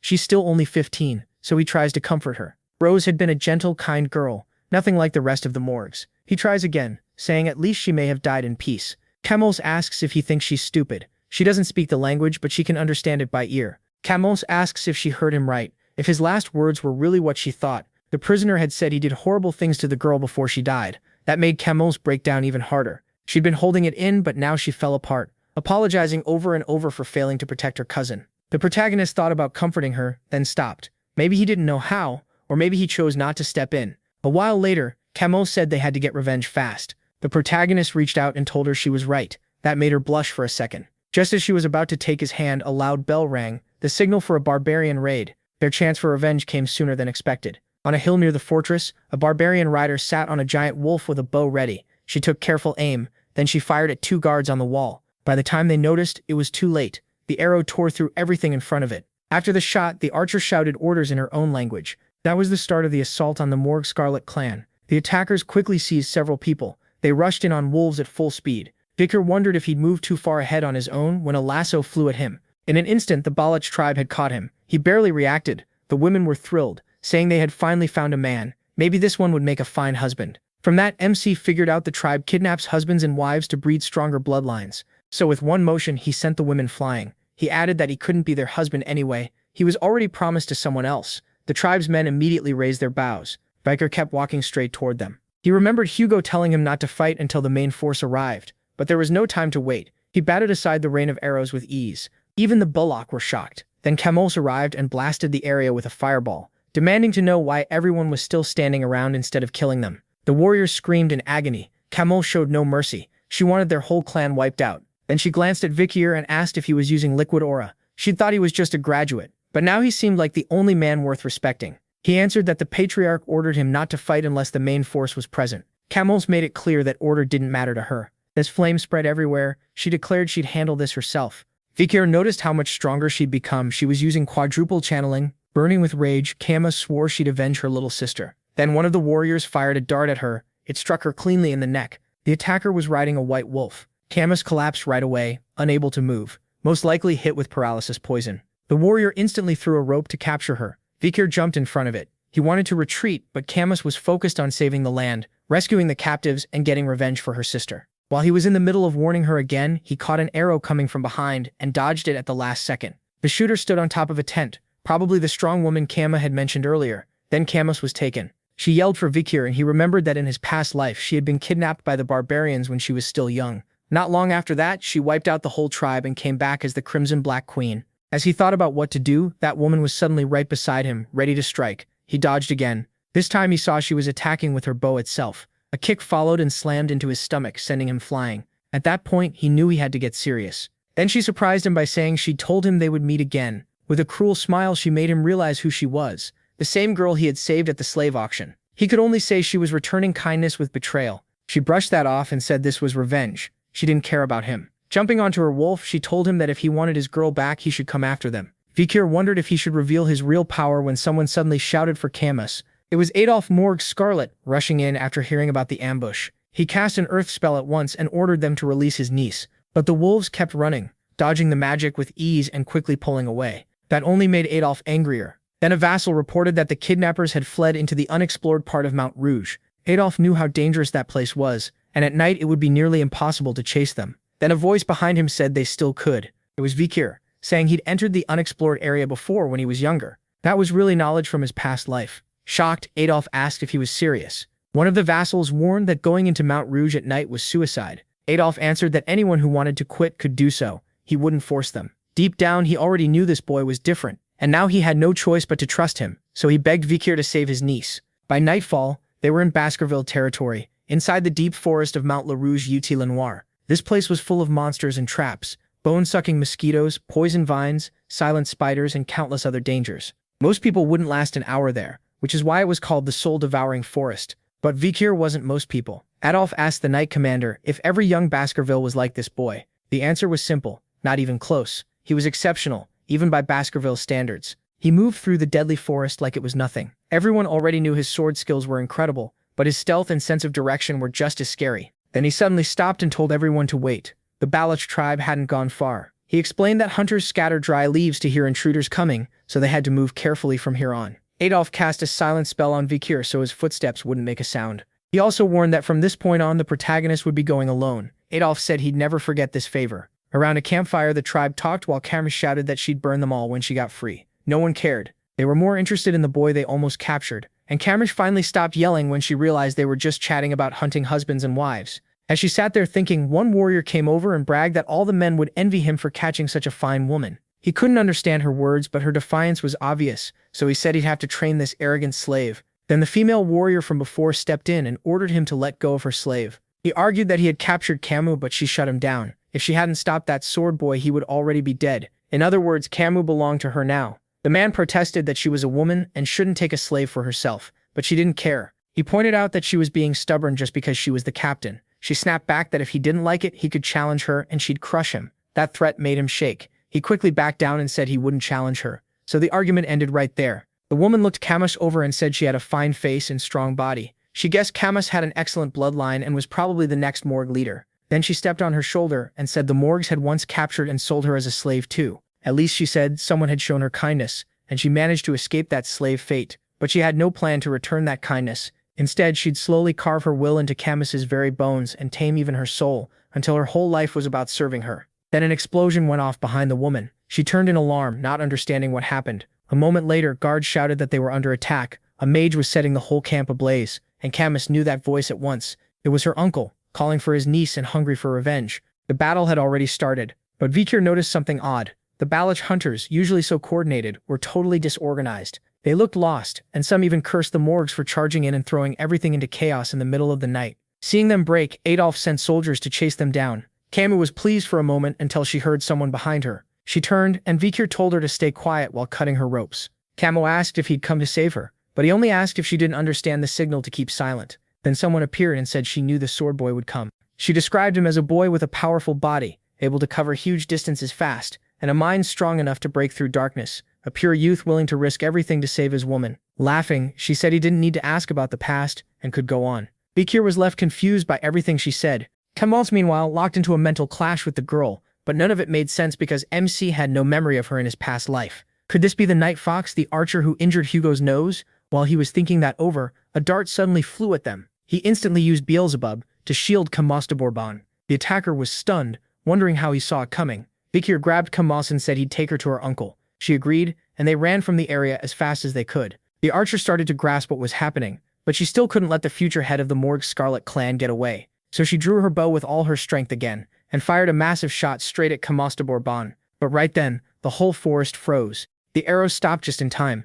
That was Adolf Morgue's power. He arrived at the last second and saved his niece. He quickly began casting a spell to cure the poison, saying he'd bring her back to the sacred family. Before he could finish, Camus ran into Vikir's arms and said he had saved her again. Adolf grumbled that he had helped too, but Camus snapped back that she'd tell her mother everything. At that moment, a rope whipped over the protagonist's head. The archer was trying to drag him away, warning that they had to leave now. Then she noticed he wasn't moving at all, and asked what kind of monster strength he had. Vikir easily broke free and asked why she was in such a rush. Then a deep roar came from the forest. The archer panicked and said she had finally awakened. Even Beelzebub was warning him to run, something terrifying was coming. The archer shouted it out. Madame Eightlegs was on the way. A huge shape burst up from the ground with a crushing presence, and the Balak warriors cried out that Madam had finally appeared. At first, no one understood what they were seeing, but then that one shape split into many and shot in every direction. Adolf Morg Scarlet could only mutter that this was impossible. How had a monster like this stayed hidden here? Even Vicar was shaken.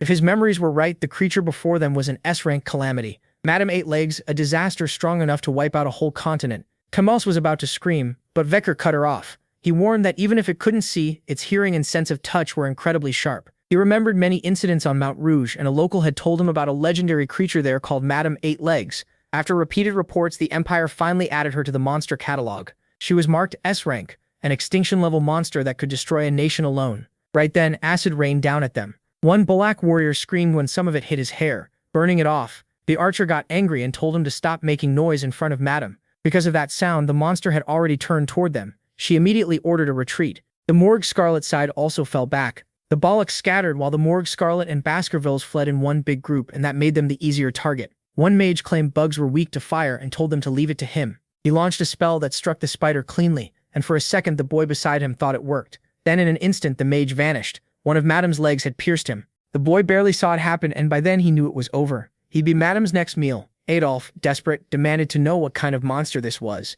As they ran, Vicar went silent, then stopped and said he'd stay behind. The Knight Commander asked what he was doing. MC said that if they kept running like this, everyone would die, so someone had to stop the monster's legs. The man started to offer himself instead, but Vicar asked if he really thought he had the skill to stop that thing. He added that they couldn't let this calamity reach their land, and right now he was their best shot at tying down its legs. Then he told Adolf there was no time left, and begged him to choose. Camus could only watch in silence. Adolf hesitated until he shouted at him to decide. Then the old man ran, saying he wouldn't waste the boy's sacrifice. Meanwhile, Camus cried out, begging him not to stay. Vicar was about to draw his sword, but stopped himself. That would be pointless, and an ordinary weapon wouldn't do anything to it. To him, this was actually the perfect chance. If he could fake his death and slip out of Hugo's sight, he'd gain time to learn the 10 techniques. Once he was strong enough to avoid the Patriarch's pressure, or at least hide his power completely, he would return to the family. Pulling out Beelzebub in its full form, he knew that if he held back even a little, the S-rank calamity in front of him would kill him today. He had crossed the river Styx and mastered advanced Baskerville swordsmanship along with the demonic blade Beelzebub.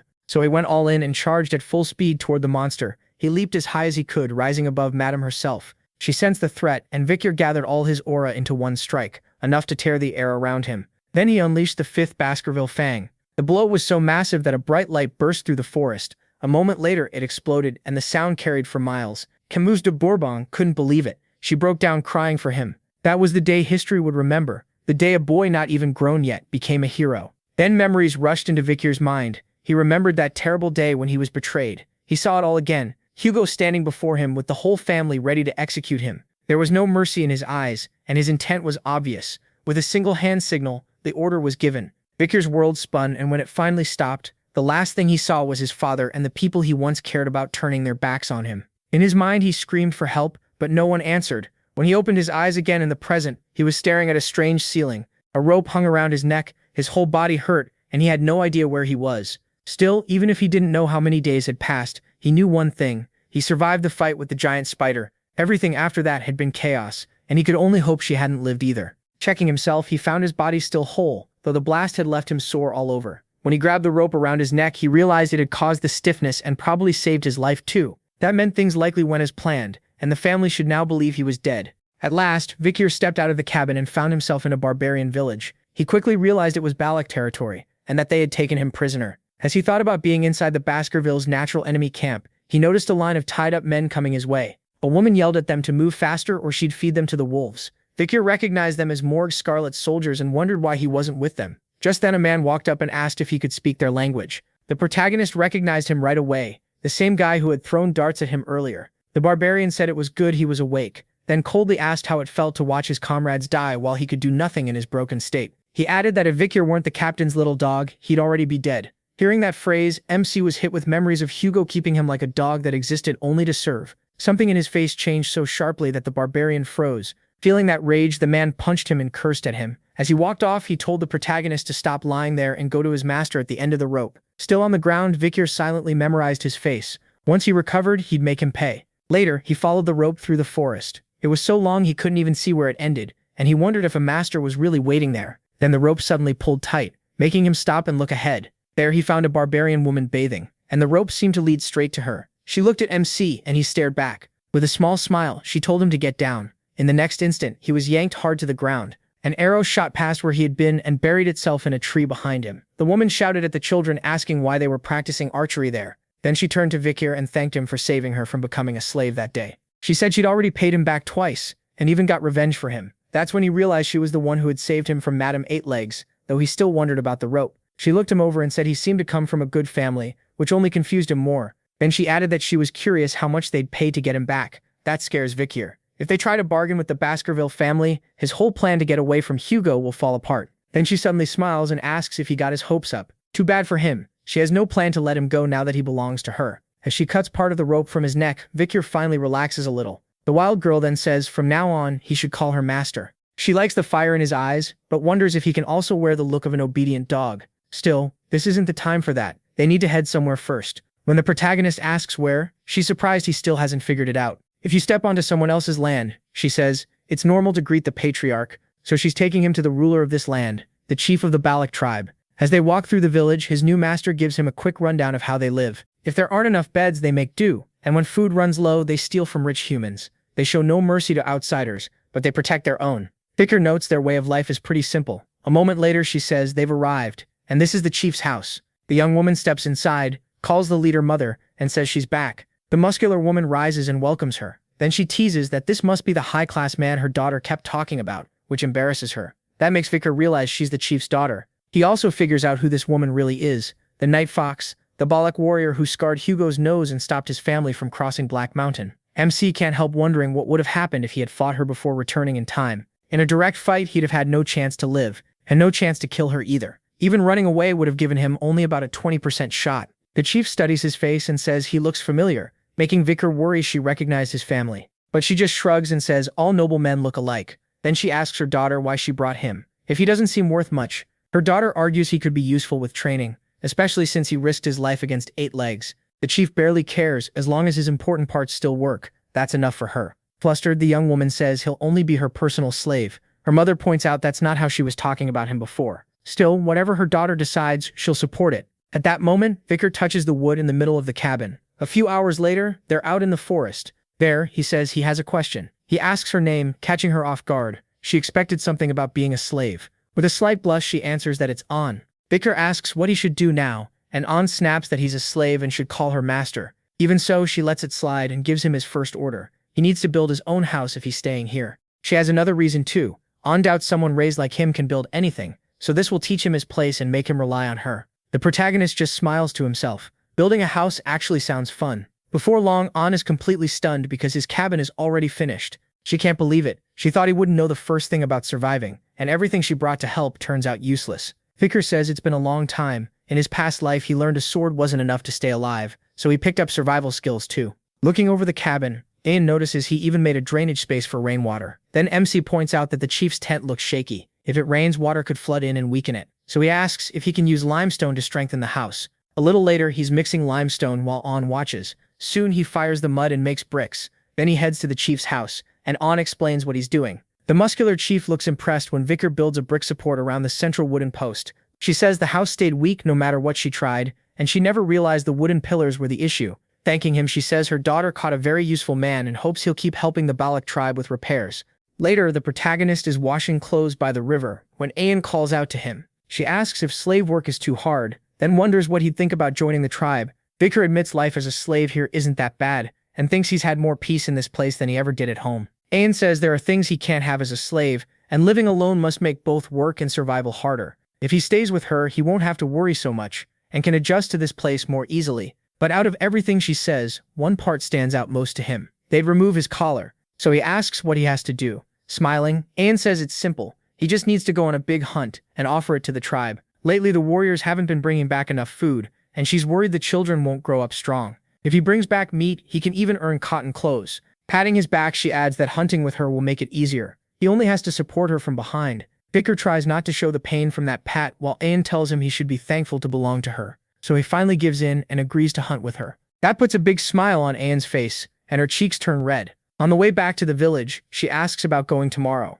MC agrees, then asks why she's smiling so much. But this calm moment doesn't last. They're being watched by the barbarian who punched Vicar earlier. He curses his nerve as he watches him get close to the chief's daughter. Nearby, a man scoops dark powder from a bucket and calls the hunters together for the report. The shaman says they need his blessing before leaving, or they might die out there. Ayan explains that the hunters feel guilty for killing their prey, so they smear charcoal on their faces for protection from the gods. Vicar is surprised the Balak tribe even has a shaman, while the other hunters grumble about doing this every time. Some even complain that his prophecies have been weak lately. The protagonist wonders if the role is basically useless, since everyone here seems to live the same way anyway. Then Ayan shows up with her face covered in charcoal. Vicar jokes that she looks beautiful like that, and she gets mad. She tells him to shut up, it's not like she wants this. Then she hands him a new collar and tells him to put it on. It's meant to show he's under protection, so another hunter won't claim him. MC doesn't like it, but he decides it's easier to accept these things for now. Later, the two ride out on a giant wolf, and Ayan tells him to hold her by the waist. He refuses, but the moment the wolf lunges forward, his body gets thrown back. With a sly smile like she expected that all along, she says that's why he should have grabbed her. If he holds tight, he won't fall. After landing on the ground, Vicar tells himself he really needs to deal with this situation. Then he notices someone coming. The same man who watched him and hit him before. Ayan calls him Ahan, and he complains that she's flirting with a slave again and going way too easy on him. He boasts that this time he'll bring back a huge catch and become the next captain. While listening, Vicar suddenly notices something flying at him. It's Ahan's kick, and it lands right on his head. Right after, Ahan says she never should have given a slave a guard collar, and asks how a half-broken man like this is supposed to help on the hunt. Ahan, who looked worried before, now smiles and says she gets his point, but he lost something important too, and sure enough, something is missing from his waist. Spitting a little blood, Vicar holds up Ahan's arrows and tells him to watch his weapons better. If he can't even do that, he won't be able to. Furious, Ahan rushes in to punch him again, but Ahan steps in before he can. She asks who owns this slave because only that person gets to decide what happens to him. Ahan argues that a mere slave insulted a warrior, but Ahan shoots back that he started it by insulting Vicar first. That only makes him madder, and he asks if she's fallen for this loser. Without changing her expression, Ahan says that if a slave crosses the line, then yes, he deserves punishment. But Ahan has no right to do it, because the slave isn't his. Then all of a sudden, Ahan slaps Vicar across the face, spraying blood over the grass. Ahan is left staring in shock, while he drops to the ground from the hit. With a cold glare, Ahan asks if that satisfies him now. She explains that she needs this slave to help with her daily life, and she knows Ahan hates the fact that Vicar belongs to her. But she warns that if he touches the protagonist again, the one getting punished won't be the protagonist. That threat makes him freeze. Meanwhile, our hero is left on the ground, covered in bruises. A little later in the forest, Ayan looks full of regret. Vicar's face is still swollen from the beating. She asks if it hurts and whether he's mad at her. Ayan says she had no other choice. That guy wouldn't back off, so this was the only way to stop things from getting worse. Then MC suddenly admits that yes, it hurts. In one quick nimble move, she flips herself up while riding the wolf,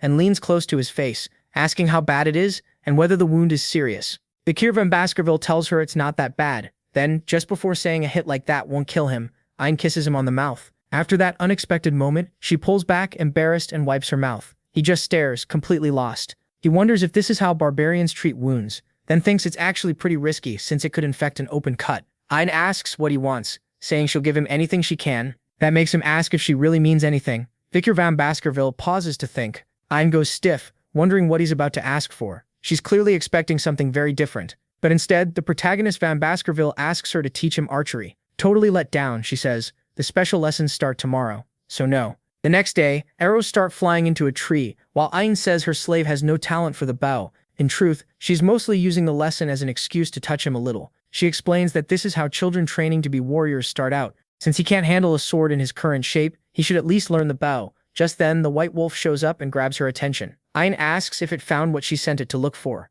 Once she sees it did, she tells the protagonist to get ready because they need to move right away. Somewhere else, they reach a stream. Ayan says this is where the river heads out to the ocean, so the current is strong. Because of that, lots of creatures gather nearby. The fish follow the flow, thinking the current will help them escape predators. But what waits for them is even worse. Most never make it to the ocean and end up smashed against the sharp rocks. And the fish that can't make it become food for the ox bear. Vicar van Baskerville asks if that really is an ox bear, because he's never seen one so huge. Ayan explains these aren't normal ones. They come from a far stronger bloodline, and they've survived in this place for centuries. Worried, MC asks if they're supposed to hunt that thing, but Ayan says that's impossible. That's why she had Bakiluga find a female. Her real target is one of the males chasing after her. The female ox bear looks over the males around her, then suddenly attacks one and smashes him in the face. Right after that, she beats down the second, then the third too. Vikir van Baskerville realizes she's rejecting every male and asks if she wants someone stronger, but Ein says he's got it wrong. She isn't looking for the strongest one. Then the female walks toward the smallest ox bear there. That's when he realizes she wants the weakest male, because he'll be easier to control. Ein explains that during mating season, a male can kill his partner, so females choose the weakest ones. She adds that Belagic hunters use almost the same rule when picking a mate. They prefer the young ones with good blood, and if they're weak or hurt, that's even better. As the two bears leave to mate, she says they only need to wait until the male is completely drained. A few hours later, loud roars echo through the area. Vikir looks tired and disappointed, already knowing what that means. The noise is all coming from inside a cave in the mountain, and he says he's been listening to those bears for 3 straight days and barely knows why he's even here anymore. Ein asks if he gathered enough food for both of them, and he says yes, explaining that the bears stayed in the cave those 3 days because he kept bringing them food. These fruits give a burst of energy, but they wear down the body by draining life. The females are smart enough not to eat them, but the males will swallow anything to keep up. While making soup, Ein tells Vikir to eat well, but he can't focus at all with the bears going wild inside that cave. Then she casually says that's normal, which catches him off guard. She adds that the men in her tribe are the same, and wonders if his people aren't like that. Suddenly she asks how he's doing, and leans in, curious if he thinks he can, but before she finishes, a huge roar blasts out of the cave. At once she tells him to get ready, saying the female must be sure she's going to get pregnant now. When the male collapses inside the cave, the female roars and drives him out. Ein explains that once it's over, he's just another predator in her territory, so she chases him off for good. Vikir van Baskerville says the male hasn't slept in 3 days, so now he'll look for somewhere to rest. He'll hide in a safe spot to recover, and that's when the real hunt starts, because they'll follow him while he sleeps. Sometime later, the two move through the mountains. Even though he's exhausted, Vikir keeps walking and soon realizes they're searching for a place with no danger, somewhere animals don't usually go. He notes how smart that is. It feels less like instinct and more like something learned over time.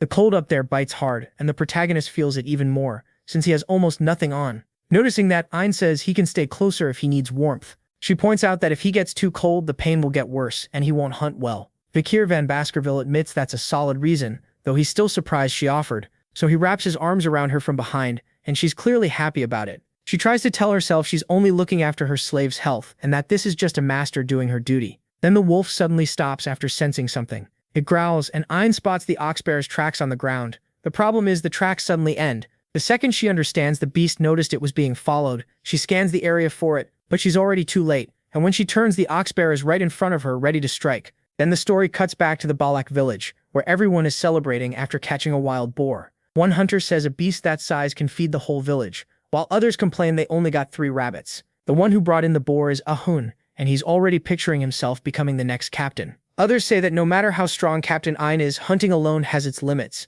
Someone points out that she took the slave with her this time, but Ahun mocks the idea, saying that injured knee makes him useless. Then we jump back to Ein's desperate moment. The bear's attack is inches from her face. Before it lands, Vikir grabs her from behind and yanks her out of the way. The strike is so strong it slices off some of her hair. Even so, MC Van Baskerville saves them both from getting hurt. The wolf bares its fangs at the beast and rushes in to attack. Still holding Ein, Vikir asks if she's okay. She says she is now. Ein adds that the bear must have realized it was being tracked. It may be small, but it's clever. He says they have no choice now, they'll have to fight it. But Ein tells him to stay back and rest for a bit because she'll prove she can be a master worthy of him. A little later, Vikir hides and wonders what she meant by resting, because it looks more like she plans to do the whole thing alone. As he watches, he realizes the Balak tribe fights in a very different way. Arrows start slamming into the ox bear. Ein shouts at it in anger, saying it embarrassed her in front of her slave. Before she can fire again, the ox bear ducks behind a rock. That only annoys her more, and she declares that hiding won't save it. No barrier stops a true arrow from reaching its target.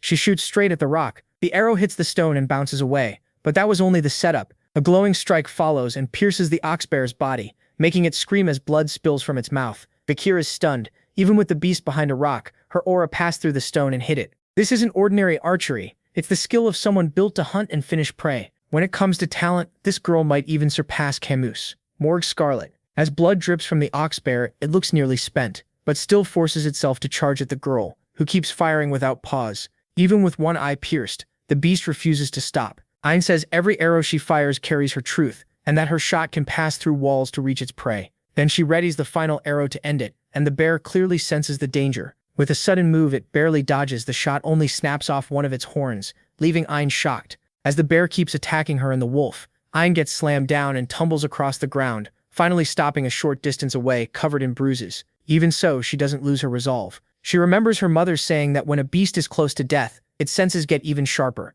She had put everything into that last arrow, and the second she relaxed, the bear caught her off guard. Now it slowly moves toward her, looking far bigger than before, and Anne thinks this is where she dies. Then Vicar shows up, asking if she's done proving her pride as a master, and steps in to strike the bear with his bare hands. Now it's his turn. He thrusts his hand toward the beast's mouth and at the last instant activates Beelzebub in his arm, blasting out a huge wave of fire. Ian freezes, shocked by where that flame came from. The bear is too drained to fight back, and Vikir stands over it without moving. Watching him, the young woman seems even more drawn to him. But he's only acting tough. He pushed himself too hard with that last move, and drops unconscious just as the bear finally goes down. By the time they return to the village, it's already night, but nobody is resting. The whole place is celebrating the day's hunt. People pass around big bowls of soup while Anne explains that whoever brings in the biggest prey earns the village's respect and thanks. She asks Vikir how it feels to be the hero of the hunt, but he really doesn't care. She goes on, saying ox bears are strong, savage, and smart, which is why they count as a true hunter's prize.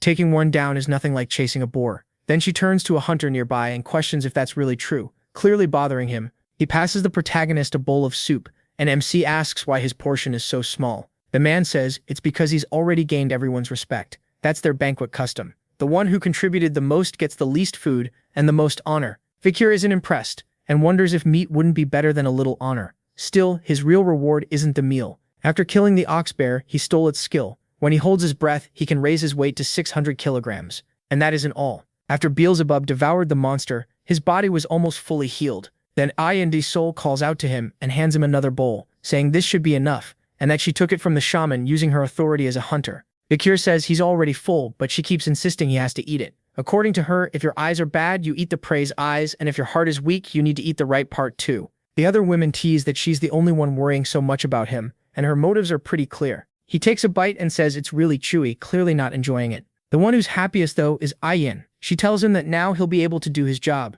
Vikir, who has no clue what she means, just stares in confusion. The next morning arrives in the Balak village, and he's already awake. He studies a huge tree that was sliced clean through. On the side is a small smoking cut, and that makes him realize what she said yesterday was true. Then he recalls asking Ayen de Sol why so much high-quality meat had been left there. He brought up the village's food shortage, but she cut in and explained it was an offering, something given to the Madam of Eight Legs in exchange for permission to live in the dense forest. Thinking back to his last encounter with her, Vikir realizes he was reckless to fight her. He also decides she's a demonic, annoying creature. Later, while walking through the village, he notices something strange. A long line of women is gathered outside someone's cabin. He wonders if it's some kind of ritual, and hears that some of them have been waiting since before sunrise. One woman says that after his achievements he'll probably lose his slave title and get to pick one of the village girls as his wife. Then someone appears and grabs everyone's attention. Ayin de Sol storms in, furious that they dared mess with what she calls her property. The women don't care about monogamy and tell her to use him first, then pass him along.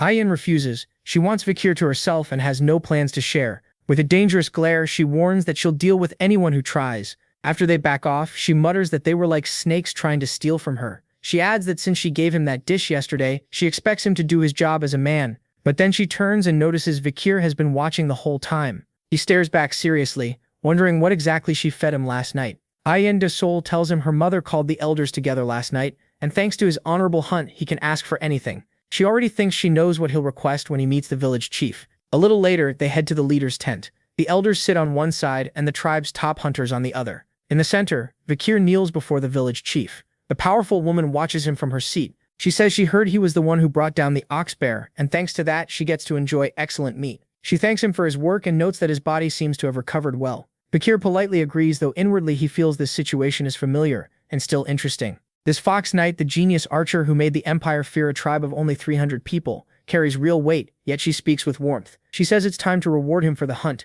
and she can even remove his slave status. But as she starts welcoming him as family instead of a slave, the shaman from earlier clearly objects. The protagonist remembers hearing that the council was unhappy with this idea. That elder who painted the hunters' faces is the shaman Ahemen, a Hun and a Huel's grandfather. The chief declares that now that he's officially part of the tribe, she wants to hear his wish. Even if he's family now, she says she didn't raise him, so she'll grant him a proper reward. If he wants any woman in the village, she'll make her his wife, or give him a slave. Vikir notices his former master's signals and understands what she wants him to ask for. The chief sees it too, but only thinks her daughter has fallen hard for the boy. But what MC actually wants is to bathe in the spring of heroes. That request shocks the elders. Ayen de Sol, though, looks thrilled. The tribe chief's voice turns sharp as she asks if he even understands what he just requested. The shaman snaps at him too, demanding to know who he thinks he is. Only warriors with great achievements are allowed to bathe in the Spring of Heroes. Ayan agrees only those who have proven their strength can enter it. Ayan de Sol argues that he already proved that by bringing down the ox bear. The chief asks again if he truly knows what he's demanding, and Vakir calmly says yes. The Spring of Heroes is sacred, reserved for the greatest warriors. Its water can heal both inner and outer wounds, but it takes a long time to gather enough, so only the most accomplished fighters are allowed to bathe there. One elder says they can't allow someone who just joined the tribe to use it, while another says it may be worth it because the boy has great promise. The chief actually seems willing to accept, but the shaman and his supporters push back hard. Then something suddenly interrupts the meeting. A sound echoes across the whole tribe. Fakir asks if it's a war signal, but Iowan says no, it's visitors. Nobody would be foolish enough to attack the Balak tribe. The chief says they'll continue this later, and dismisses everyone. The shaman elder is clearly unhappy about that, and shoots him a vicious glare. Outside, a crowd is already gathered, and Vakir asks if these are the visitors she mentioned. Several carriages from the empire are unloading food and vegetables. Ayan explains that they're merchants bringing goods the forest doesn't provide, but the protagonist notices the insignia at once. It belongs to one of the 7 great clans, the Burgese clan. They should be in the imperial capital. So how did they get through Baskerville and more Scarlet lands? If neither side would allow it, then this has to be smuggling. An elder says that if they brought valuable goods, they should come trade. So the tribe members quickly start bargaining. Fakir quietly watches and realizes the merchants brought common supplies, yet they're taking rare materials from the dense forest in exchange for basic goods like grain. There's no way they don't know how valuable those materials really are. They're just taking advantage of people who don't know prices. Still, that's the Balak tribe's problem, and if anyone recognizes him, it could become his problem too. Then Ayin complains that the whole thing is unfair. She asks how a diamond can be worth just 1 ear of corn, and for a moment Vakir is impressed that at least one of them gets it. Then that feeling dies when she proudly demands 2 years' worth of corn instead, thinking she made a great deal. The others follow her lead and start asking for more in their trades, which only annoys the old merchant. But since he can't really argue with a tribe full of warriors, he gives them what they ask for. Even so, he still thinks they're idiots who have no clue what their goods are actually worth. Right then, a little girl walks up and tries to trade a dung beetle larva for a glass ball that helps people sleep. The seller instantly looks sickened. He smacks the larva away and asks who would ever eat something like that. Then he turns and mutters that the girl may be stupid, but she's pretty. He even says she'd sell for a high price as a slave. A hand suddenly drops onto his head. Vicky tells him to hold it right there. The merchant freezes when he hears perfect imperial language from the young man. MC calls him out for talking about selling a child. Still, he says he'll overlook that for now. If the merchant reverses every crooked trade he made today, the man asks what he means by crooked. Vicky says he's been taking priceless goods for almost nothing. But the merchant fires back that the Balak approved these sacred deals. He adds that a kid shouldn't meddle in this, so he points at the corn. Each ear is worth 10 gold, while the diamonds he took are worth 2 million. Then he starts listing the value of every item the Balak traded away, and the merchant goes pale. This kid clearly knows prices. Looking at the glass ball, the protagonist explains it gives pleasant dreams, but it's really a drug that poisons the user. Its tiny pores slowly release the substance into the body and destroy it over time. He crushes the ball and says the Empire banned these years ago, which means they're being smuggled in. Now that his scam is exposed, the merchant starts to panic. A mustached tribesman comes over, asks what's going on, and realizes someone caught everything. Even without understanding all the imperial language, he pieces enough together to learn these traders caused the tribe's recent sickness. The merchant tries to brush it off as a misunderstanding, but an arrow instantly punches through his shoulder. He cries out in pain, and Ainzin is furious. She shouts, asking how they dared cheat the Balak. The rest of the tribe quickly understands the scam too. Still writhing in pain, the merchant realizes how bad this has gotten.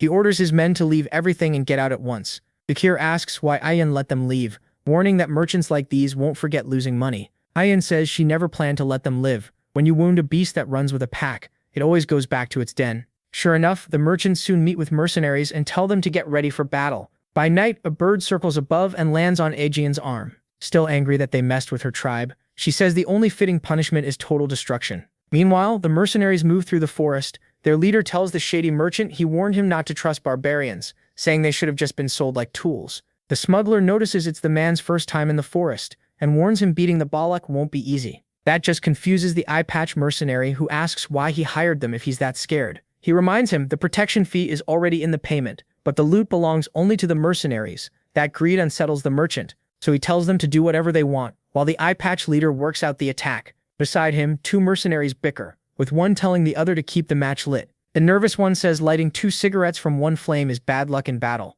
but the long-haired man laughs off the superstition. Then an arrow sinks straight into his forehead. As the mercenary leader keeps talking about what he'll do with the captured Balak, the two men beside him drop dead, and another arrow flies at him. The merchant is already terrified when blood splashes across his face.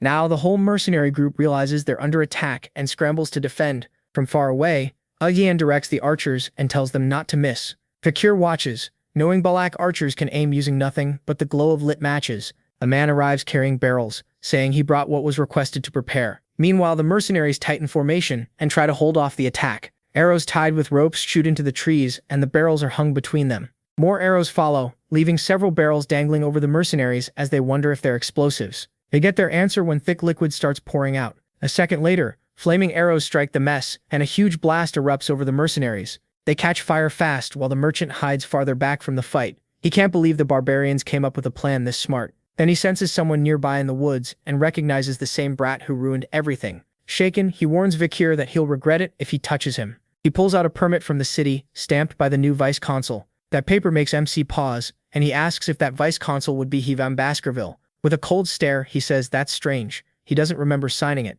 Only then does the merchant understand who he's dealing with. Before he can say a word, arrows rain down on him. Fakir fires them himself and says this is the price for forging a Baskerville seal. Then Yan rides in on her wolf and tells him to move now. The mercenaries hiding behind shields notice the arrow storm has stopped. One of them says, "It's strange. Everything went quiet." Soon they start mocking the Balak, thinking the barbarians fled because they couldn't win. Then something massive rises behind them from the forest. It's the madam spreading her limbs and tearing through everything. From a distance, Fakir hears their desperate screams, while Yan praises his idea of luring the madam in. The protagonist says he feels the same thing every time he sees her. That creature isn't a monster, it's a disaster. Sometime later, the tribe leader finally allows MC into the Spring of Heroes. He solved the food problem, helped in battle, and uncovered why the warriors were getting sick. Taking all that into account, she calls him a brave warrior, and adds that tonight is also a full moon. Then she sends her daughter to guide Fakir to the Spring of Heroes. On the way, the girl looks pleased that the elder can't object anymore. He claimed the sickness was a curse,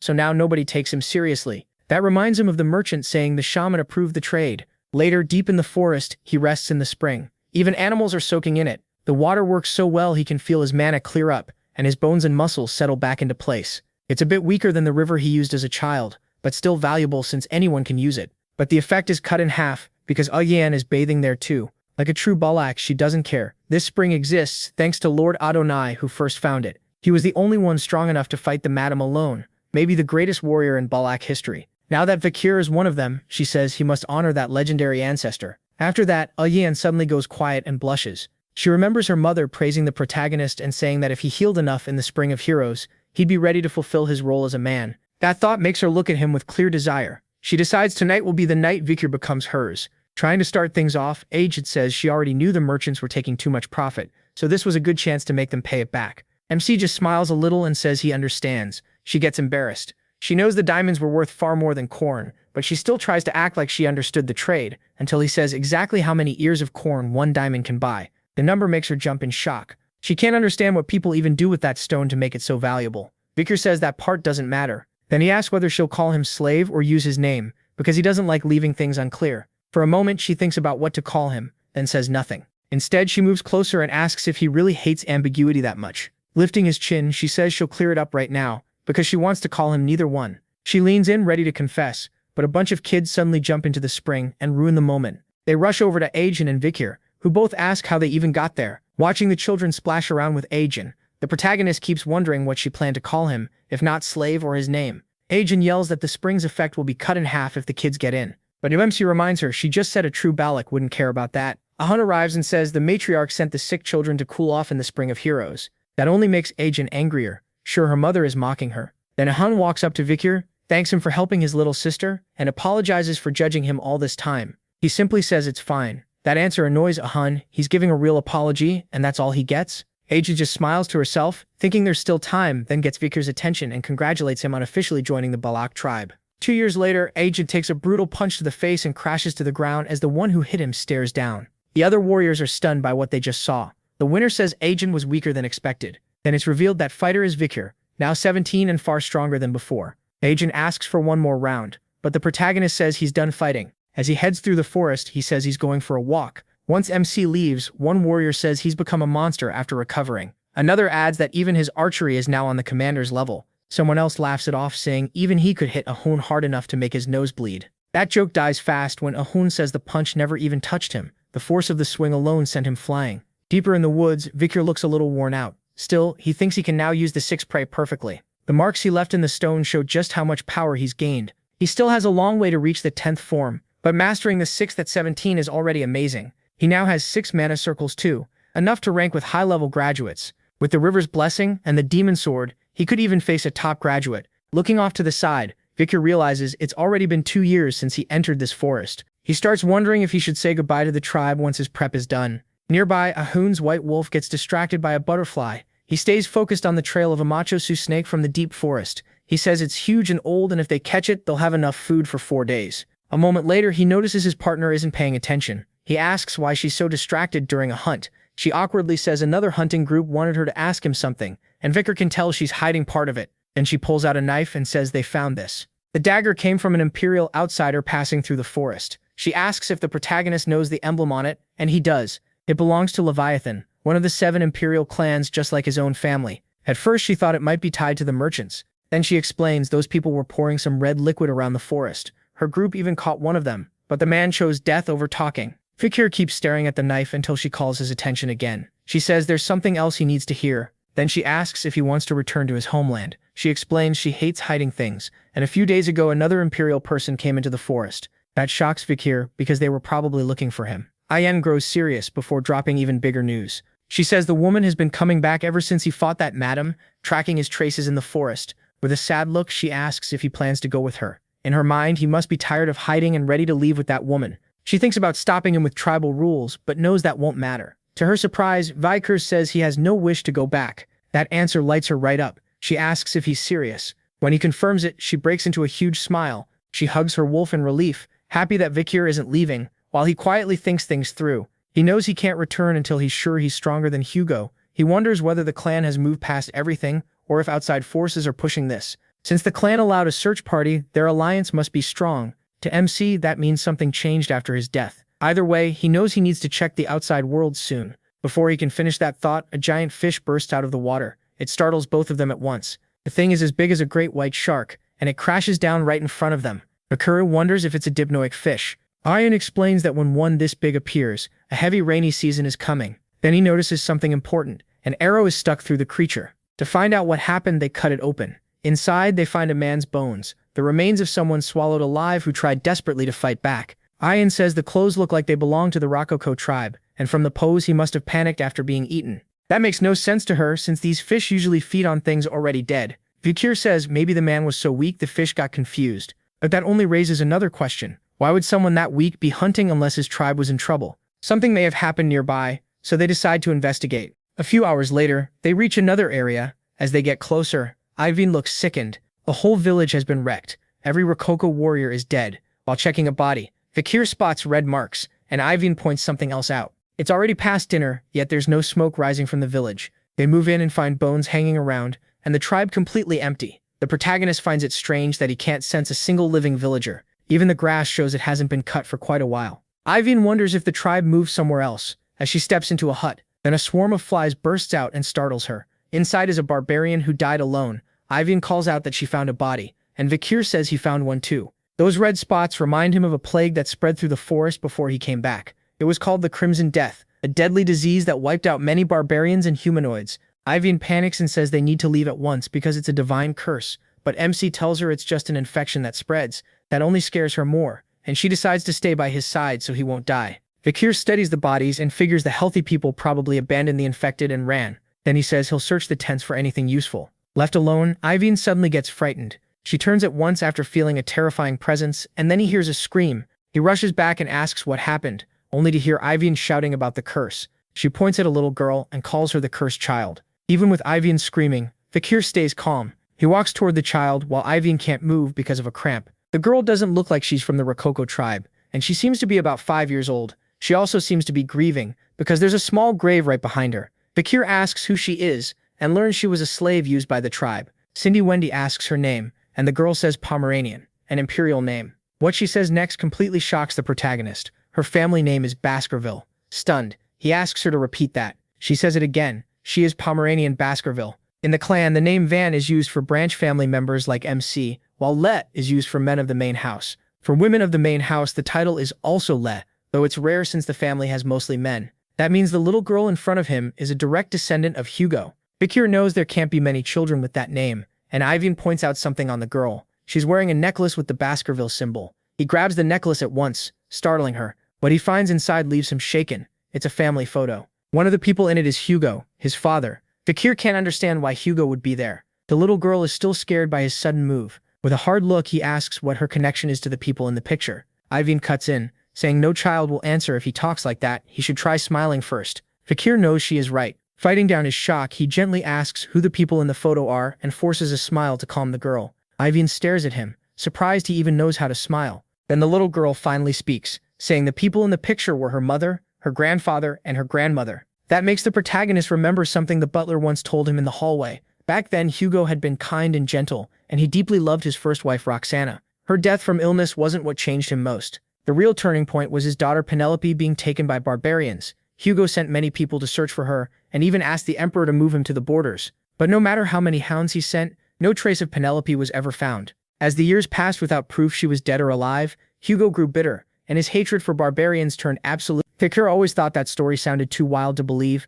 but this girl proves it. Penelope was Roxana's daughter, and this child is Penelope's daughter, Hugo's true granddaughter. He thinks about how Hugo already treats his own children like tools because of that hatred. So what would Hugo do if he learned his granddaughter carries barbarian blood? MC places a hand on her head and says the Rococo probably never treated her well. Then he tells her to come with him. Pomeranian is scared, not used to hearing kind words like that, while Vikir quietly wonders if his smile looks normal. She says his eyes and hair look like her mother's, and he explains that's a Baskerville trait, meaning they're related. The little girl calls him uncle, then she looks back at her mother's grave. She remembers her mother's last words. If she ever met someone with red eyes, she had to go with him no matter what. Vikir watches the girl step closer. She lightly grabs his clothes and says she'll go with him. In that moment, two lost souls found each other. A few days later, the girl has settled into the protagonist's cabin and asks where he's headed. She runs into his arms and he tells her he's meeting the tribe leader. Holding her, he wonders if she's scared to be left alone. It's kind of sweet, but raising a child is way harder than he expected. Since there's no other choice, he wraps her in a cloak and carries her on his back. He knows she can't grow up in Balad village and should be raised somewhere with imperial culture. The plan is simple. Leave the forest, pass through the city, and ask Chihuahua for help. Then Vicky reaches the tribe leader's cabin. She asks if some kind of plague is spreading. With the rainy season close, contaminated water could spread it fast and cause huge damage. Then the shaman suddenly shouts that this isn't a plague, it's a curse. According to him, only a great offering can stop it. Adon argues back saying it's not a curse at all and they need to move the village. The elders refuse right away. They won't abandon their sacred land. The younger ones worry about the children, asking what future is left if everyone dies. The fight between old ways and new ideas goes on for a while. In the end, the choice falls on the tribe leader. Watching from the side, Vikir thinks about the Red Death. It was as deadly as the Black Death that once nearly ruined the Empire. It spread fast, and the Empire only survived because Kami made a wall of fire to stop it. Saint Dolores from the Divine Clan also used her holy power to wipe out the plague, but her healing only covered the Empire, so most barbarians on the mountain died in the forest. That actually helped the Baskerville clan. After the barbarians died, monsters spread out of control and started attacking civilians. Since the Baskervilles guarded the mountain border, Hugo used that crisis to gain even more power and influence. Suddenly, Vikir raises his hand and gets the leader's attention. He says he knows how to stop the Red Death, and he'll do it, if only to ruin Hugo's success. Sometime later, a goblin is hung upside down by its legs. They drop it into a pot of water, then pull it back out before it drowns. Its body is now covered in red spots. Iron de Soul says Vikir was right. Every monster they dipped into the water came out infected. MC explains that dirty water is the biggest source of infection, so they need to boil it first. Still, as he looks at the remaining monsters, he wonders if that alone is enough. Soon another goblin is thrown into boiling water. Iron de Soul panics, saying it died the second it touched the water, and Vikir tells her to let it cool first. The last two are put in after that, and neither one comes out infected. That proves his idea was right. Boiled water is safe to use. Even the tribe leader praises him for it. Thanks to him, they finally see some hope, but he warns them not to relax yet. The disease can still spread through the air. Even after basically saving the village, one person still isn't happy.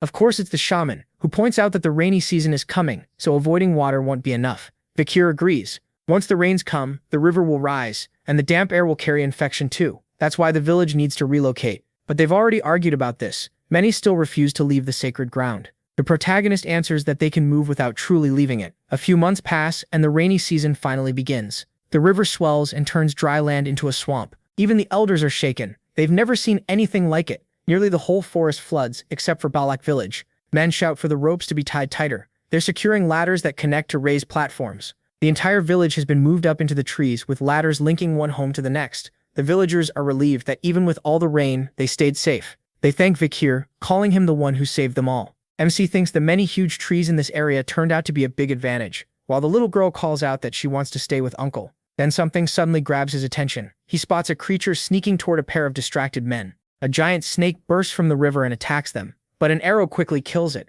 Agen the Soul fired the shot, annoyed that this overconfident beast dared show up. As they look at the giant creature, Vikir asks if it's Mushusu, and Agen the Soul says it has ruled this area for years. Among the tribe, they call it Ka. The monster then charges and starts smashing the walkways connecting the homes. Seeing it wreck what everyone worked so hard to build, Vikir rushes in and activates Osiris Layan in his fist. With his blade ready, he says he's going to teach it a lesson. Then he unleashes the 6th Baskerville technique and lands a massive slash on the catfish. Badly wounded, the monster lets out a scream. He just keeps his eyes on it. Realizing it can't win, the creature starts to retreat. It slips back into the river, while Vikir watches. The 2 men from earlier manage to grab onto a tree before falling in. Right after that, the whole tribe starts cheering for the protagonist, who drove the monster away. They call him the great hero of the Balak tribe. The old elder looks clearly annoyed by all the praise Vikir is getting. Meanwhile, the wild waifu gazes at him with open admiration. Sometime later, we're back at MC's cabin. Food is being served, and the little niece he rescued happily starts eating.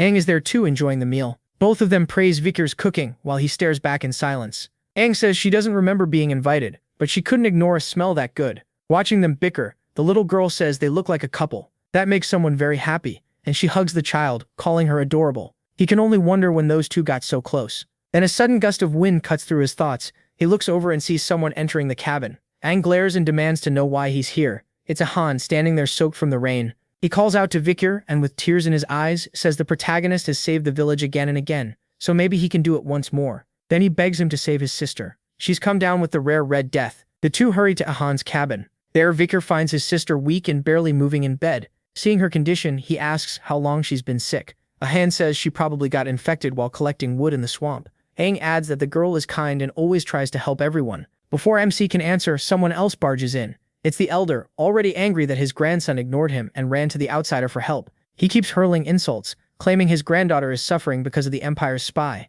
Vikir and Aang watch the argument tensely as the elder yells and strikes his grandson, saying he's nothing like his mother or father. Opening his umbrella, the old man says this one last time, it's a curse, and only a sacrifice can stop it. Then he orders his grandson to quit trusting the Empire's spy and says the leader will finally listen to him now. Ahun can only stand there crying, his cheek bright red. Then Vikir speaks up. There is a cure. He turns to Ahun and tells him to wash everything his sister used with hot water, then burn mugwort leaves to keep insects away. That should buy them time until he finds the cure. Ahun wipes his tears and says he'll do it right away. Aang then asks if he really can save her. Vikir says yes, but he'll need her help too. To save the girl, he has to leave the village. Only outside can he get the cure. The wild waifu snaps at him, saying this is no time for nonsense. He's part of the tribe now. He can't just come and go from the Empire whenever he wants. Vikir already knows that, and he also knows the chief will probably give up on saving Aal. That's why he needs Aang to keep this secret, so he can leave and return unnoticed. With a serious look, he asks if she can do that. Faced with his resolve, the wild waifu hesitates, scared and unsure. Sometime later, the flood is still tearing through the forest. Someone moves across the river by stepping over floating tree trunks. It's Vikir, heading fast toward the Empire with something strapped to his back. As he keeps moving, he senses something. He stops at once, turns around and asks why someone is following him. The person behind him is Aang. Vikir asks if she came to stop him, but she says she's going with him, until he warns that she'll only slow him down. At the very least, she asks him to leave Pommering there. Even knowing he's from the Empire and tied to the Red Death, she only wants to understand one thing. Just as she tries to speak, she remembers how from the moment they met, she felt her life would stay linked to his. But all this time, she never got to ask despite all the warm moments they shared. After every adventure and close call, she still fears he might vanish before answering. With a heavy heart, she asks the one thing that matters. Will he really come back? She shuts her eyes, bracing for the worst. Then he tells her yes, he will return, and tears spill down her face. But when she looks up again, he's already gone, and all she can do is hope he keeps that promise. Sometime later, we move to the protagonist's mansion in the city of Underdog. There, Chihuahua lets out a small sigh when he notices it's already night and the paperwork still isn't done. He walks to the window thinking things were a lot livelier when the young master was around, and he still can't accept that someone so young might be dead. With a pitiful look, Chihuahua admits he misses the young master. Then he's startled when the protagonist suddenly says he's here. The supposedly dead young man is right in front of him, hanging upside down. Chihuahua's mind races, wondering if he's lost it and started seeing ghosts. Dropping onto the windowsill, the protagonist asks how his favorite secretary, Chihuahua, has been. Later, after calming down a little, the secretary asks if he really fought a monster in the forest, got hurt, and ended up joining the barbarian tribe because of it. He still struggles to believe this isn't a ghost, and Vikir realizes that's why he was so terrified, then says his secretary hasn't changed at all. That makes the dog-like secretary burst into tears, saying he's just so glad he is alive. A second later, though, he asks who the child is, even imagining she's the protagonist's kid with a barbarian. Vikir explains they share the same bloodline, so they look alike, but it's not what Chihuahua thinks. Then he asks him to watch over Pomeranian while he's gone, and if possible, teach her the basics. Knowing that raising a child while running city matters won't be easy, MC tells him to find Cindy Wendy. Hearing that name, Chihuahua realizes it's the criminal he let go 2 years ago. Even then, he asks how he's supposed to find her, and he reminds him of the time he gave 10 billion to a girl. Since no one else is helping her, she should be easy to approach and likely with the child. If she refuses, he can tell her the protagonist is alive. After agreeing, Chihuahua asks when the young master will return. Vikir says he still has something to finish. Remembering the promise he made to Ayane, curing the Red Death may actually be simple. He just needs 1 drop of holy water from that clan. So what he has to do is obvious. With firm resolve, he says he's heading to the sacred Quo Vadis clan. Soon after, 2 guards stand watch at the castle entrance. A moment later, they spot something coming closer and lower their spears to stop the cart, saying they need to do a quick inspection. First, they confirm the driver is Joseph, the man who runs the oil shop on the first floor. Then they move to the barrels and ask to check what's inside. The old man protests, asking if that's really needed since he comes here all the time. But the guard says orders are orders. So a knight steps up to a barrel and wonders if he should open it. He picks one at random. As he starts lifting the lid, the old man panics, clearly worried about this barrel. Slowly, the knight opens it and gives it a suspicious look, after noticing something inside. But it's only oil, just like Joseph said. The guard tells the driver he can pass, and the man looks relieved. He even welcomes him to Santa Mecca, the bright holy city. Once they're moving through the city, the driver turns to one of the barrels and says he can come out now. A hand suddenly smashes through the lid, startling even the old man who knew someone was hiding in there. The broken lid drops to the ground, and out steps a masked man in black, his whole body slick with oil. Wearing a plague-like mask, he says nothing. The driver says he kept his end of the deal by getting him into the city and asks if he can go. The masked man tells him to wait, then hands over the promised boar-bear teeth. He soon heads for the darker part of the city, while the merchant watches, remembering he stayed submerged in oil for over 2 hours, and thinking no normal human could do that. Sometime later, the man, likely Vikir, stands atop a building, watching the city. He takes off his mask, a little relieved, thinking this is the longest he's ever stayed submerged. Before this, his record was in the river Styx, where he lasted 7 minutes. Still, he made it into Quo Vadis territory. Santa Mecca is the clan's main city, home to 160,000 people. Under church rule, desire and greed are tightly controlled. People would ignore gold even if it lay in the street, because they're constantly taught to keep order and peace. Then a bell rings, and Vikir remembers that when the tower bell sounds, everyone stops to pray. Sure enough, the whole city freezes and begins worshipping. Mecca uses that moment to walk calmly through them, wondering how anyone can live like this. Later that night, still masked, he approaches a well, opens a flask, and pours a strange liquid into it. The Red Death spreads through the blood, sweat, and tears of Yelnikul, so touching it is enough to infect someone. It's extreme, but time is running out, and since this is sacred ground, they should respond before anyone dies. Then a few children spot him and ask who he is. They call him a strange man by the well, while the shy one says they should just leave him alone because he looks dangerous. Vikir turns and warns them to listen carefully. This well is cursed, and anyone who drinks from it will die. He tells them never to forget that. Terrified, the children think he's a ghost and run off. Convinced he cursed the well, he stays put, sure they won't touch the water now. Then he drives a dagger into the ground and says it was left by the Leviathan clan, known for poison. From the way things look, they'll take the blame for spreading the plague, and since they already clash with the sacred clan, this should spark a major conflict. With that, his setup is complete. Then Vikir remembers it's almost time for the saint to appear, and wonders if he should meet Sinclair Dolores first. A crowd of worshippers gathers outside the clan's castle. Most came to see the saint resting inside. Others hope she'll heal their illnesses. Then a voice from behind the door asks why they're here so late at night. A blond young man introduces himself as the Lord of the Dortus Male Territory, the eldest son of the Jonathan clan. Another man with long hair says he owns the Ipsum Group and serves as a noble knight under Count Boston. An older white-haired man asks her to cure him, offering a rich and fertile land in return. Hearing all that flattery, the saint tells them to stop. She says she doesn't care who they are, and has no plan to open the gate this late. Then she orders everyone to leave for now, but one person stays behind. Vikir. He remembers the first time he saw the saint before going back, covered in blood helping the wounded. He also knows she doesn't care about wealth or status. When she asks who he is, the protagonist kneels and says he's just a lost lamb. A deep silence fills the air before the castle gate slowly opens, shining with golden light, and the saint tells him to come in. Inside the grand castle, Vikir walks up to an angel statue by the fountain. That statue is where the saint's voice comes from, as she asks how he lost his way. Realizing she won't meet him face to face, MC thinks that makes sense, considering how suspicious he looks. Holding out a bag of water with both hands, he says he's here to report a spreading plague and brought samples for her to test. The statue stays silent, as if thinking it over. Then the door shuts, and the saint says he lied. At once, guards start moving through the castle halls, forming up around the protagonist. Vikir stays still and quiet as they surround him, then comments that she treats her guests pretty harshly. A man holding a Bible, likely the knight commander, questions the protagonist's identity, but he knows him well. The man who trusted him again and again on the battlefield before his return, and who could become crueler than any demon in the name of justice. He also taught the protagonist the petting tricks he later used in Underdog City. Peter points at MC's odd clothes and tells him to remove the mask and show who he is, but MC refuses. A sharp object suddenly whips past his face and nicks the mask. The mage says he can't let someone this suspicious walk away. When paper turns into a weapon through magic, he realizes Peter still likes weird weapons. Then Peter accuses him of being the top suspect behind the plague, since he was the one who brought news of it first. The protagonist asks why he would do that,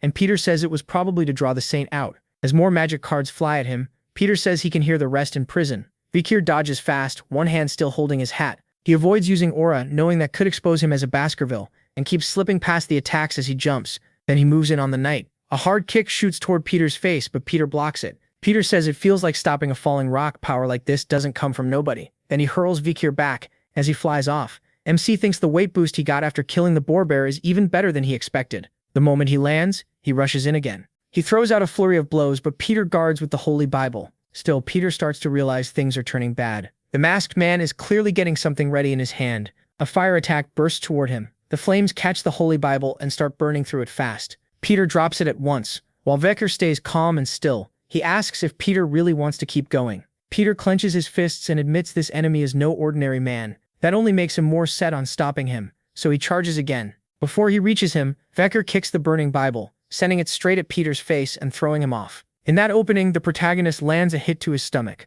this time boosted with mana. The blow is so heavy it sends Peter crashing into the statue and smashing it apart. Blood spills from his mouth. Seeing their leader go down, the guards panic for a moment, then quickly tighten up around Peter to protect him. Vikir sees they still won't back down, so he readies himself for the next wave. Before anything else happens, the saint appears and orders everyone to stop. She's a young blonde girl with emerald eyes, and the first thing she asks is whether he's the lost lamb who came to see her. When he confirms it, Vikir knows for sure this is Saint Dolores. She says he looks less like a lamb and more like a hurt little puppy, but a guard snaps back that he's no puppy. He's a bloodthirsty wolf. Dolores cuts him off and tells him to go bring tea. Then she heads to her room and says she wants to speak with MC. Sometime later, a table is set with snacks and tea. The two sit across from each other while Peter keeps a hard eye on Vikir. He recalls that the saint should only be 16 right now. Across from him, the young woman calmly sips her tea, and he remembers how during the war with the demons she treated the wounded on the front lines and saved countless lives amid the ruin. Like everyone else, every fighter who met her came to respect her. Now that same girl sits before him, saying she's been under a lot of stress lately. She explains that she studies at the Imperial Academy and is on break from both school and family troubles.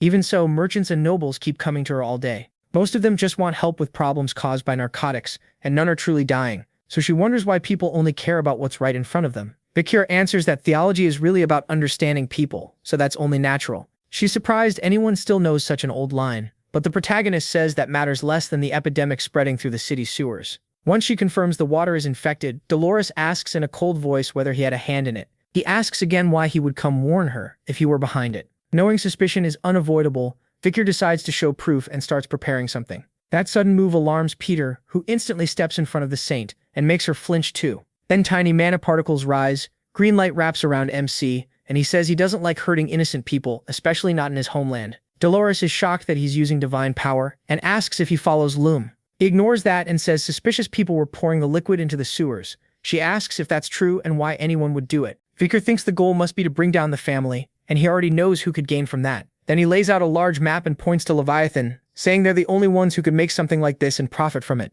He suspects the Leviathan clan plans to gather samples from the sick and use them for research. The bourgeois family could also be involved. Since rich people know money doesn't vanish after a plague, they can use the chaos to start new businesses. Vikir is sure the Leviathan spread the Red Death, and the ones helping them are the group of merchants. That's why he believes they're tied to the outbreak. But when he sees Dolores and Peter staring at him with their mouths open, he gets confused. Dolores says his theory makes frighteningly good sense, and can't believe he predicted all this. So exactly. Then she asks who he really is. Vicar calls himself the Night Hunter, and Peter says that name fits the way he looks. Dolores says everything she heard sounds highly likely. She orders her guardian to investigate the epidemic at once, and report everything to her father. He thinks he got lucky meeting the saint. This should speed things up. Meanwhile, she keeps watching him, trying to understand why the man who beat Peter and the Holy Knights feels so small somehow. She studies him more closely, sensing a beast-like soul that smells of blood, oil, and steel. Beneath his violence, she feels buried rage and wild hatred rising from deep pain. But under all of it, what she senses most is great sadness.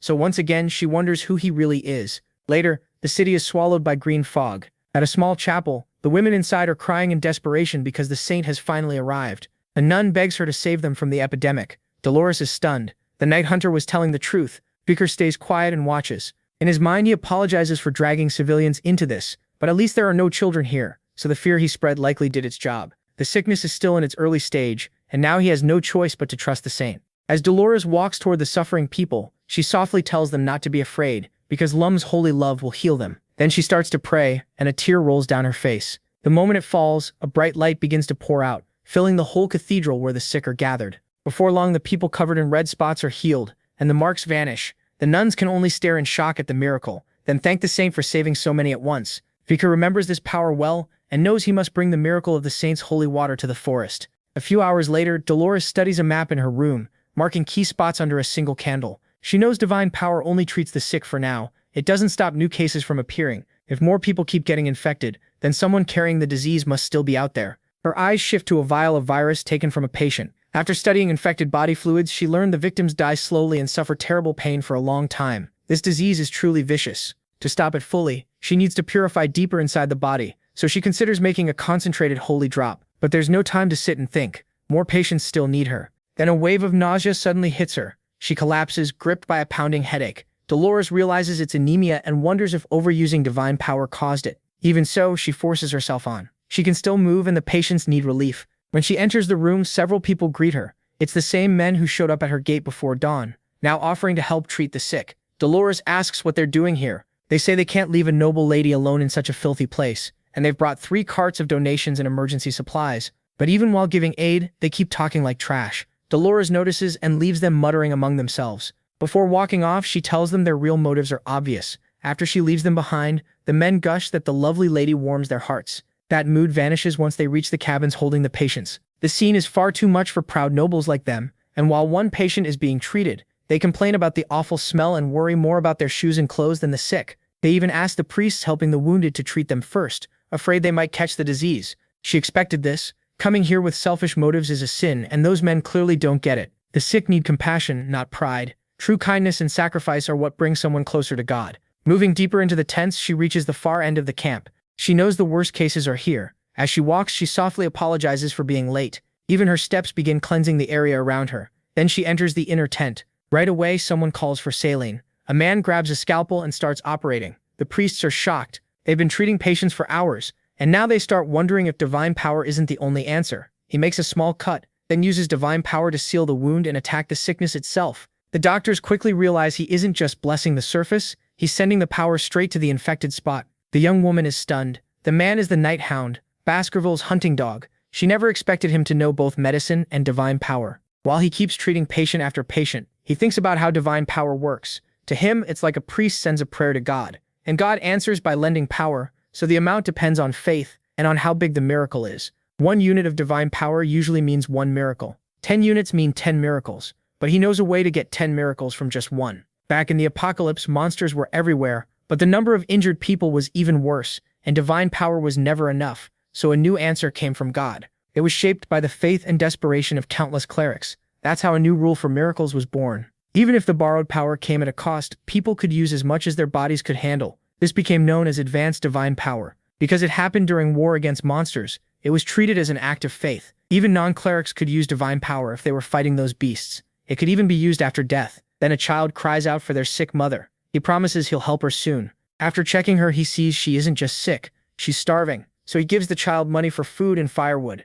One priest immediately snaps at him, saying material help isn't allowed. He warns that if this keeps up, people will keep asking until all his money is gone. Viker just asks how something can never end, when what's in his pocket clearly does. If needed, he says he'll hand over every coin. Then he focuses on the mother again. Her condition is far too serious for him to waste time arguing over money. A moment later, he suddenly apologizes. That leaves the priestess frozen. He said he was sorry and she can't understand why. Her mind goes back to the time they shared coffee, when he said theology is really about understanding people. Now she thinks his apology may be like hers. Watching him filthy, exhausted, and barely staying upright while he still keeps helping others, she starts to believe he's apologizing because he can't save even more. The priestess quietly looks away. For all her status, Dolores is still just a 16-year-old girl with little real experience. And for the first time, her heart races because of the man before her. A few hours later, Viker pulls off his mask with a tired sigh. He's outside now, near the forest fence, drinking water. Then he notices someone coming, quickly puts the mask back on, and asks what's wrong.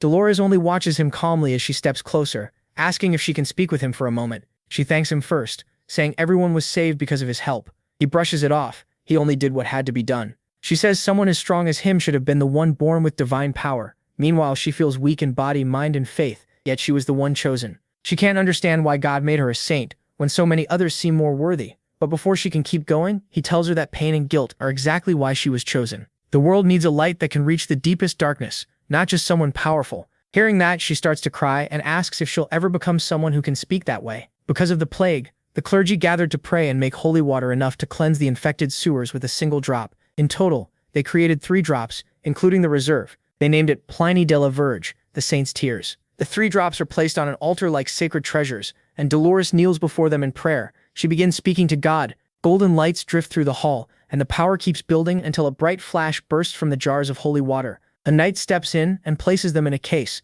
thanking the saint for her effort and promising they will be guarded. But as she looks outside, she feels there's still one more thing to do. So she heads to a place with an angel statue that looks a lot like her. There, a priest is praying with a rosary in hand. She calls him father and says she has news about the Red Death. The Pope tells her to come closer. He praises her offering and says he expects no less from his daughter. Then we learn this man is a leader of the church, Cardinal Humbert Luncavatus. Dolores thanks him and starts her report. She explains that the saint's tears purified the water running through Santa Mecca. She also heard children say a spirit cursed the well, and a glass bottle used to spread the plague was found there. After searching the area, they found something suspicious.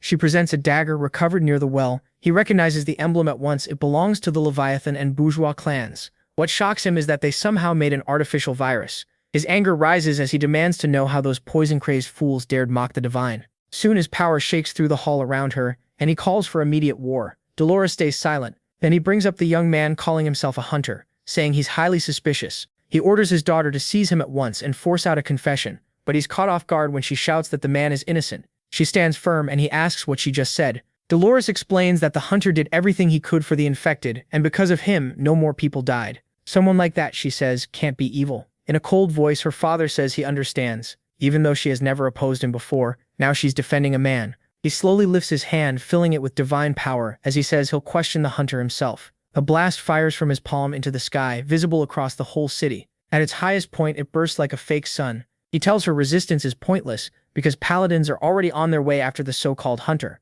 The men storm the house where Vikir had been, ready to seize him. They pound on the door as they enter, shouting that he is the Red Death suspect. But the room is empty except for the furniture. Back with her father and the saint, someone suddenly rushes in with terrible news.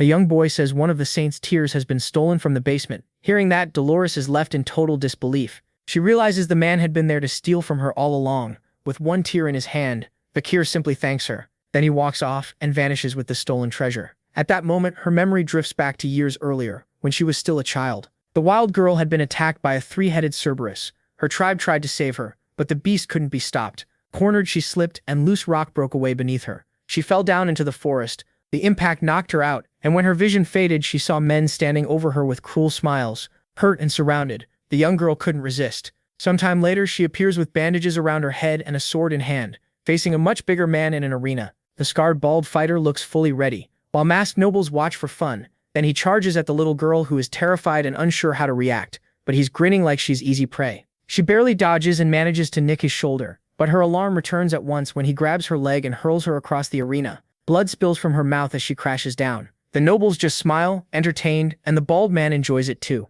The young girl cries, certain this is how she'll die, but thoughts of her tribe fill her mind and give her the strength to stand and fight again. As memories of her capture and suffering rush back, she paints war marks with her own blood and gets ready to fight. We never learn if she won, but now she's hanging on a cross. Her eyes are empty, full of despair. As her tribe's memories fade, she has nothing left but to give up. Then a vial filled with red liquid appears in front of her. The sight of it makes her freeze. That's when she notices a young man watching her. He only tells her one thing: run. Then it hits us. This was all a dream. The girl wakes up in her mother's lap, and her mom asks if it was another nightmare. Even in her sleep, she's still looking for Vikir. By now, she's become terribly sick. Everyone fears she caught the Red Death. Her mother tries to comfort her with a story about a tiny seed planted in the earth. Her father planted it, and her mother watered it every day. Before long, it grew into a strong, beautiful flower. When it was fully grown, they picked it and enjoyed its beauty. That's how she explains the girl's birth. Then she says no one knows what life will bring, so she has to keep going and stay alive. She's sure Vikir will come back with a cure, but the girl has already lost faith and thinks he's not returning. Then a shout suddenly rings out, he's back. The protagonist has finally returned to the village. Her mother says she was right and now her daughter can be healed. But when she looks at the bed, the girl is already gone, sprinting outside. Her mother can only wonder how someone sick with the Red Death can move like that. As she runs through the mud, the girl remembers the day she escaped and the prison burned behind her. She had been crying, and honestly, she was terrified. But when she saw Vikir call out that giant spider to fight, something changed. She found the courage to push past her fear. After the brutal battle, he was thrown aside, clothes torn and barely alive. That was when she looped a rope around his neck and dragged him away with her white wolf. Back in the present, she's worn out from running just to reach him. Vikir asks how she made it here since he heard she had the Red Death. Before he can say more, she leaps at him and hugs him tight. The impact sends both of them crashing to the ground. MC says his back would have snapped if he hadn't used mana, and adds that she looks a lot better now. Still crying but smiling, she welcomes him back and he tells her it's good to be back too. A few hours later, inside the hunting tent, Vikir stands with the villagers around a sick girl. He opens the wrapping that holds the saint's tear and brings the glowing vial close to her. The holy power alone heals her, and a hun breaks down as his sister's marks vanish. The villagers realize the light itself was enough to erase the Red Death. Vikir really found the cure. He asks how many patients are left, even in tribes close to wiping out. Then he tells a hun to gather every sick person in one place. He plans to use this moment to make the other tribes owe them. As for the monster fish they ran into earlier, he says he killed it on the way back, and tells them to cook the meat and share it. That only makes the other tribes feel even smaller next to him. Vikir cuts it short. They have no time to waste and need every tribe at the river now. A few hours later at the river, the tribes start arriving, one after another, answering Vikir's call. He walks to the water with the vial in hand, and lets a few drops fall in. They spread through the river, poisoned by the Red Death. Soon the water shines gold, and the sickness starts disappearing. In seconds, the whole river is purified. Now the water is safe to drink, and can even heal disease. Vikir tells the tribal leaders that drinking it is enough. The sick rush forward and drink.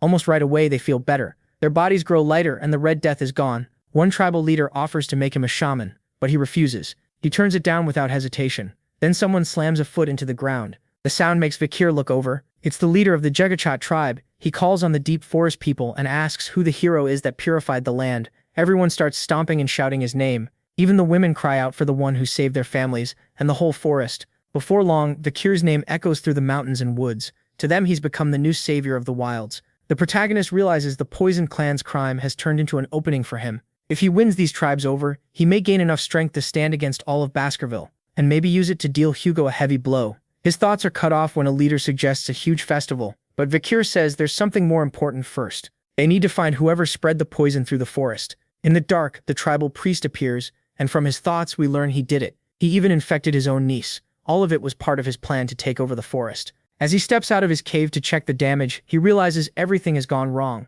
People are smiling and celebrating, with no sickness or fear left. He can't understand it. Before the ritual began, everyone was struggling to breathe. Even his granddaughter is healthy now, leaving him completely shaken. He runs off, yelling that this can't be real. At last, he reaches the river he poisoned himself. The fish are alive, and he realizes the sickness is gone. The water is even cleaner than before. His whole plan has collapsed, and he can't figure out how. Then Vikir speaks up, saying the river looks very clean and asking how the shaman is doing. The shaman lashes out, calling him an imperial brat, and demanding to know when he got there. But then he notices the truth. He's surrounded. Vikir says this is exactly what he expected. The man who spread the Red Death through the forest was the shaman. Before returning, he had heard an old story about a man in the forest, and the terrible sin he committed. It was about someone who infected his own tribe, so he could become their hero, but failed to cure them and they all died. That story points to the old shaman, who now panics, wondering how MC could know any of this. Just then someone calls out and steps forward. It's the tribe leader, asking if he finished his ceremony. She says she heard the Empire suffered a war because of the Red Death, and that the plague seems man-made,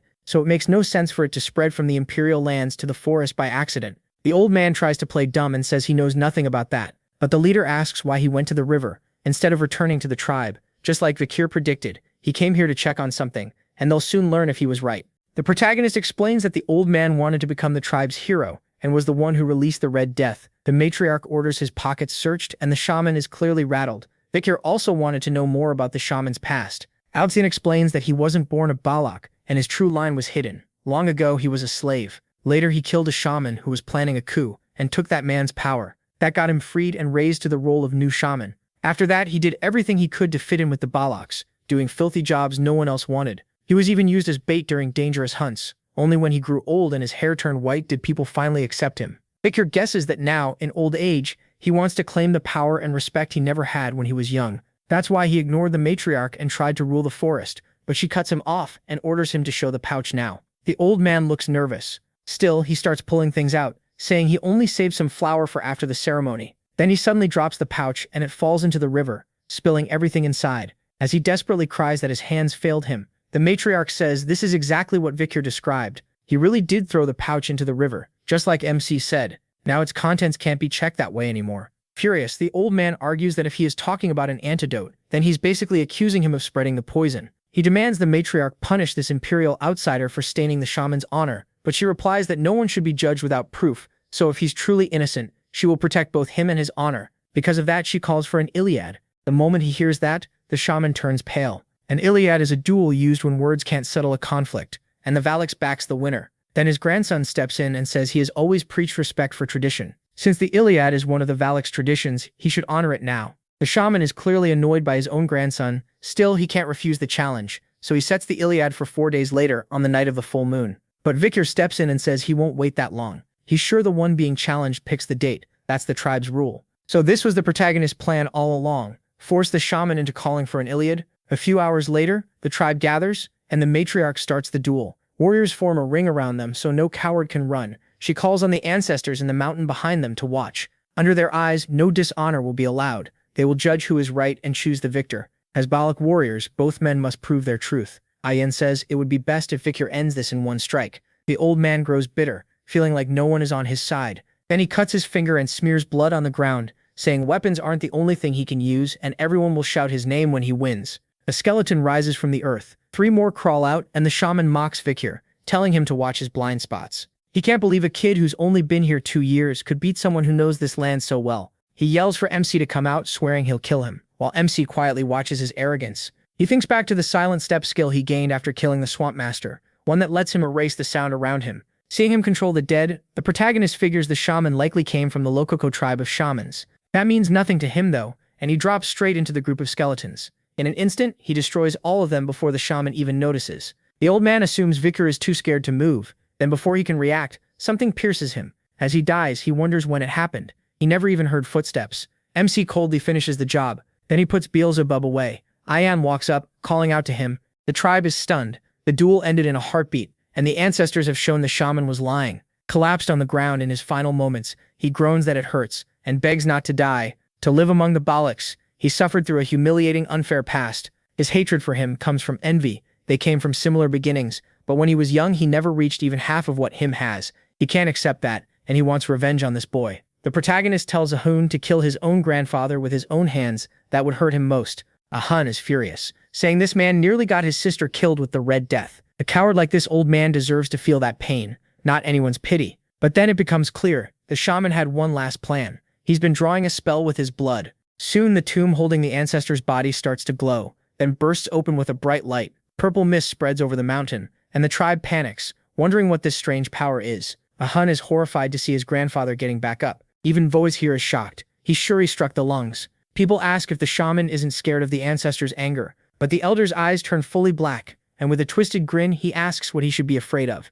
MC immediately understands. He rushes forward, saying they have to kill the shaman now. Before he gets close, though, an arrow flies in and stops him. The shaman says it's already too late, leaving Ahun confused. Then they see the shot came from halfway up the mountain. The elder looks pleased, saying the ancestors have made their choice, so he'll leave the judgment to them. Now it's clear he resurrected one of the savage ancestors as a zombie. Ahun is shaken by the undead archer, and Vikir says a shaman like this shouldn't be able to do something so great. Then he notices the old man has become undead too. Calling up his soldiers, the shaman says they shouldn't look so surprised. There isn't only one grave on this mountain of warriors. He starts to run, but his grandson stops him. Ahun demands to know how far he's willing to sink. Before Ahun can loose an arrow, it's sliced in half. Looking up, he spots someone on the mountain peak. It's an undead ancestor of the Balaks, likely a former leader, and she lets out a roar at Ahun. Before she can act, an arrow drops the warrior. That shot came from the Balak leader, who orders everyone to get ready. She says the enemies before them are just puppets, and the only respect left for them is to send them back to the dead.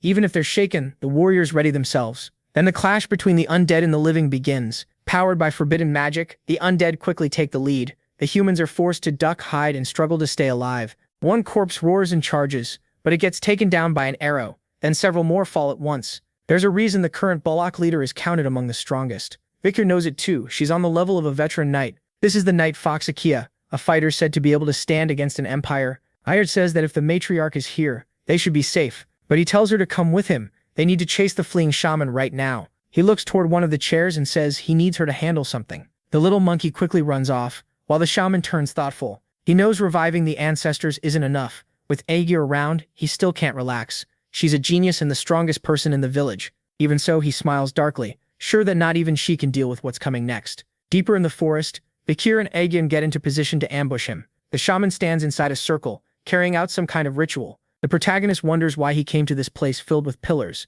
Ayan isn't sure either, but she knows they can't let him keep going, so she decides to put this old man down with one arrow. Her shot flies fast, and it looks certain to hit, but just before it lands, the old man says it's over. A hand bursts from the ground and catches the arrow between two fingers. Bakir and Ayan are stunned. The shaman says his summoning worked. Just as the legend said, this one rested alone deep in the forest. The skeleton's thin hair starts to grow back, and its body begins to rebuild itself. It's the divine archer Adonai, the very one from the old stories, the same man who fought the madam. Both of them are horrified to see him standing there. They realize this is the legendary archer from the ballads. The undead warrior rises, draws his bow, and fires with such force that the shockwave cracks the ground. Vikir uses Beelzebub to knock the shot off course, but he quickly realizes it's an aura-filled arrow. Even deflected, it still does heavy damage. Then he sees that Ayan has been hit. Her wound is burning, and he realizes Adonai's arrow is poisoned. That confirms the old legend about Adonai fighting the madam was true. His bow was made from the remains of the eight-legged madam. Vikir does everything he can to defend himself, and when the attacks stop, a huge scar is carved into the ground. Even after blocking them, the situation is still bad. Ayan even tells him to run and leave her behind, but the shaman cuts off any chance of escape. He won't let anyone live, and he orders Adonai to kill them all. With that command, another shot tears toward the two youths. Before it can strike, the tribe leader stops it. The shaman is stunned, and so is everyone else. The mana arrow in her bare hand slowly breaks apart, then bursts as she crushes it in her fist. Burning with rage, she calls the shaman's name, and all he feels now is fear. She came here because she sensed a huge aura. Now she knows that was the right call. Hiding behind the ancestor, the shaman screams the woman's name. Tammy warns her the arrow was poisoned and the wound needs treatment right away. But the woman is brutal. She simply squeezes her hand and forces the poison out. Vikir realizes she exploded the mana inside her body to cleanse her blood. Annoyed, she stares at the shaman who is trembling in fear. She says she doesn't care about his betrayal right now. She only wants one answer. Is that man really the divine archer Adonai? When he says yes, the shaman adds that she's facing someone she would never dare challenge. That only makes her smile. She tells Vikir and her daughter to stay back. Now this mother-in-law is going to bring the hammer down on the ancestor. Before the fight starts, she says it's an honor to meet him, even in a moment like this. The two legendary archers face off, each reading the other's moves. But Vikir's mother-in-law moves first, sliding to the side as she readies several arrows. At the same time, she unleashes a full barrage at the undead archer. He calmly avoids them and fires back. Akia dodges that shot too, and the instant she lands, she prepares another attack. Across from her, the legendary archer gathers his aura. Their fight is so fast and fierce that only the trails of their movement can be seen. Vikir says this is a clash between master-level aura users, something so rare he never thought he'd see it. Meanwhile, the shaman uses the eye on his finger to watch the fight and sees that Aquila is matching Adonai blow for blow. Even so, he just smiles and says that still won't be enough. Adonai is already dead, so she can't truly kill him. He'll keep fighting until his aura runs dry. When an arrow nearly grazes her, she realizes a long-distance battle will only put her at a disadvantage, so she studies him more carefully and sees that his strength, power, and speed are almost flawless. But one key thing is missing. A black arrow flies straight at her and she fires one of her own. The two arrows collide and trigger a huge blast through the forest. Out of the smoke, Aquila rushes in after Adonai and swings a kick at his face. He slips away with ease and she misses. A single slash from his dagger tears through the trees around them, but she still manages to avoid it and catch his dagger with her own. Right after that, she kicks his knee to throw him off balance, locking up the legendary archer for a moment. Then she notices another arrow coming, so strong it sends a blast of wind into the sky. Even Aquila gets pushed back by the shock. Furious, she glares at the great ancestor and sees the hit actually did real damage. She wonders if he's holding back because he's dead, or because he doesn't want to hurt his own descendants. As she readies a final arrow, she decides the only mercy left is to end this state he's trapped in. Then she lets the shot fly. But just before it lands, Adonai stops it at the last second, a black flash covering his face. Aquila is stunned when she realizes it wasn't really him. The arrow was caught by a dark, evil energy spilling from his wound. That energy starts taking shape and fuses with Adonai, taking full control of his body. This is clearly the shaman's doing. Since Adonai resisted the necromancy, he decides half measures won't work and forces him to keep fighting until every threat is gone. Once that aura fully merges with him, Adonai looks far more terrifying. The power inside him spreads through the whole area, and for the first time, the Balak leader is truly worried. Black flesh covers his muscles, repairs his wounds, and crawls over his whole body, until he looks less human and more like the tribe's true demon. As that frenzy grows, a huge shadow appears, and it turns out to be a giant turtle drawn in by the chaos. Several other massive monsters also gather around Adonai. The elder says they're Ranka beasts from the forest, likely pulled in by the disturbance. They're enormous and powerful, but in an instant all three are killed with a single attack each. So it isn't just his form that's changed. His power has jumped to something unbelievable. Not even Aquila can see when he fires. The elder says this is Sir Adonai's true power, and now he wants him to kill the woman standing before him. With no better choice, Vikir's mother-in-law focuses on dodging, because the arrows now carry crushing killing intent, and each hit spreads more of Madam's poison through her body. It's weakening her fast, so she knows she has to end this now. She draws 2 arrows and fires both at Adonai, but with one smooth move he avoids the first, while the second keeps flying at his face. Then he lifts a finger, opens a portal, and makes the arrow vanish into it. The shot is completely swallowed. Watching this, Aquila looks shaken, then smiles, because that was only part of her plan. A hidden arrow from above strikes Adonai. She used a trick. The first arrow missed on purpose, the second forced his block, and then the first looped back at max spin and came for the back of his head. The Balak demon is badly wounded, but he simply pulls the arrow out like it means nothing. That terrifies Aquila again, and the shaman mocks her. No matter how strong she is, she can't kill someone who's already dead. A simple shot to a vital spot won't bring him down. From a distance, Ayan de Sol watches her mother fight Adonai and fears this might be the first battle she can't win. She also notices the forest shaking in a strange way. Still, she holds on to Vikir's promise that he'd handle it. As he runs, MC knows the only way to stop the necromancy is to kill the shaman, and since the old man is terrified of Aquila, he's probably hiding behind Adonai. After scanning the area, he finally spots the rat he's been hunting. He charges in, planning to finish him with one strike, but just before he can hit, an undead ancestor jumps in with a brutal kick that Vikir barely avoids. The shaman panics when he realizes the protagonist found him again, but this time he was ready. He set several ancestors in MC's path, and every one of them is a warrior buried in the warrior's tomb, not enemies he can brush aside. At the same time, Aquila is clearly losing ground. She takes a deadly wound to the stomach and drops. Seeing the Balak leader fall, the old shaman shouts that she is finally broken. He boasts that the forest guardian will die, and he'll become the new ruler, but a fierce hunting dog cuts in. This is going to be a problem. Vikir uses the 6th blade of Baskerville, wipes out everyone around him, and declares that the people of this forest will become his allies. Then he turns to the shaman and asks if he's finally done daydreaming. The old man freezes in fear and screams for Adonai. Adonai instantly launches an attack at him, but Aquila slams him with a kick and interrupts him at the last possible second. The arrow veers off course, giving Vikir just enough room to avoid it. Now completely furious, he goes straight for the shaman. The old man tries calling for Lord Adonai again, but his hands are already gone, so he can't form the seal. He stares in horror, trying to understand what happened, but then realizes he doesn't even have a body left to feel with. Vikir cuts down the coward so fast it's effortless. And then we return to the Balak fight. Aquila is still being overwhelmed by the undead, and after collapsing from the attack, she's close to death. But before the undead can finish her, its body starts crumbling into dust right in front of her. Soon, all the other undead begin falling apart too. The tribe leader, barely catching her breath, stares at the ancestor in confusion as he also starts fading away. Before he disappears completely, she reaches out and takes his hand, asking him to rest in peace. Then a sharp scream suddenly rings out. It's coming from the elder's still living head, and of course he's yelling at Vikir because his plans were ruined again. The protagonist admits the old man is more capable than he thought. He could command countless undead and even control Adonai's corpse.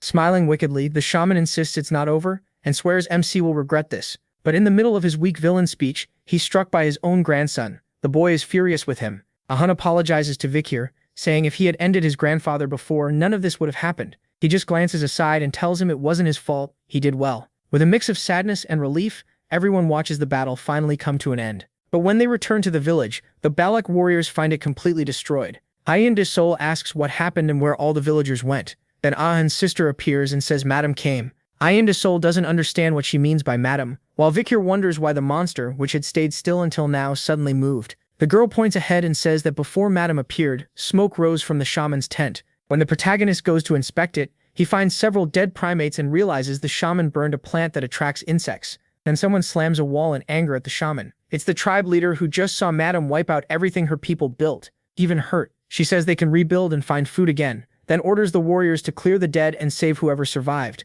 Ayan de Sol is crushed too, especially when she finds her wolf barely alive with green liquid covering its legs. Crying, she apologizes for leaving it behind, and we learn why the eight-legged Madam is called the forest's evil goddess. She is a disaster born from darkness itself, and because the Balaks see her as part of nature, they won't seek revenge. But Vikir isn't Balak. Later, at a cave entrance beside a campfire, he approaches the matriarch to ask about something. He wants to know more about the eight-legged Madam. The request catches the matriarch off guard, so Vikir shows her a record he found earlier in the Lokoko tribe. It contains notes on Madam's poison, witness accounts, and even where she hides. Still, he doesn't get one thing. If everyone fears her, why not unite and fight? The matriarch says the Balak have records too, including what happened when Lord Adonai faced Madam. In that battle, the divine archer managed to cut off one of her legs, but that was only the start of the nightmare. Another leg grew back in its place and split into two. Her legs were the only parts that could be hurt, since the rest of her body couldn't be pierced. The records also say everyone who took part in that battle was poisoned, and from the injuries she herself took from Adonai's poison arrow,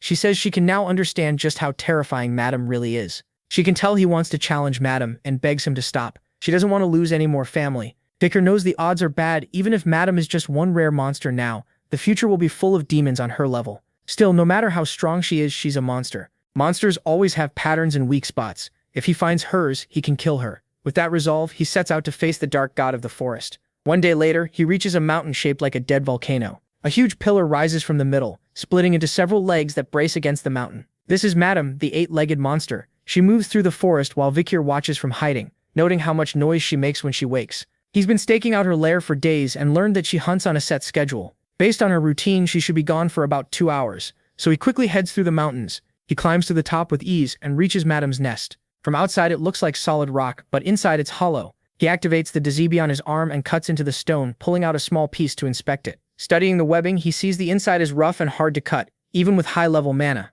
So instead he decides to use the web to go down and hops from strand to strand, until he reaches the bottom. The entrance is only wide enough for Madam, but it opens up farther down, making it a perfect nest for her. Below, he finds animals and even humans stuck along the walls as stored food. A lot of the bodies are already rotten and untouched, so she likely collected them just because she could. It seems Madam knows she's at the very top of the forest's food chain. Vikir pushes that thought aside. He needs to get out before she comes back. Then something on the wall catches his eye. Tiny spider eggs. He quickly grabs one and pulls it free, looking it over. Now he understands why so many spider demons appeared when the world fell into chaos. He plans to take one back for study, but then he senses it. Madam has returned. She's looking for an intruder, as if she already knows someone touched her eggs. She searches the nest for him, and Vikir realizes how close he came to disaster. Still, she doesn't spot anything, and starts to leave. At the last second, he had hidden behind a web. Shaken, he wonders if she felt his presence by instinct. If he couldn't erase sound, this would have ended badly. Later, back in the village, everyone is rebuilding after the last attack.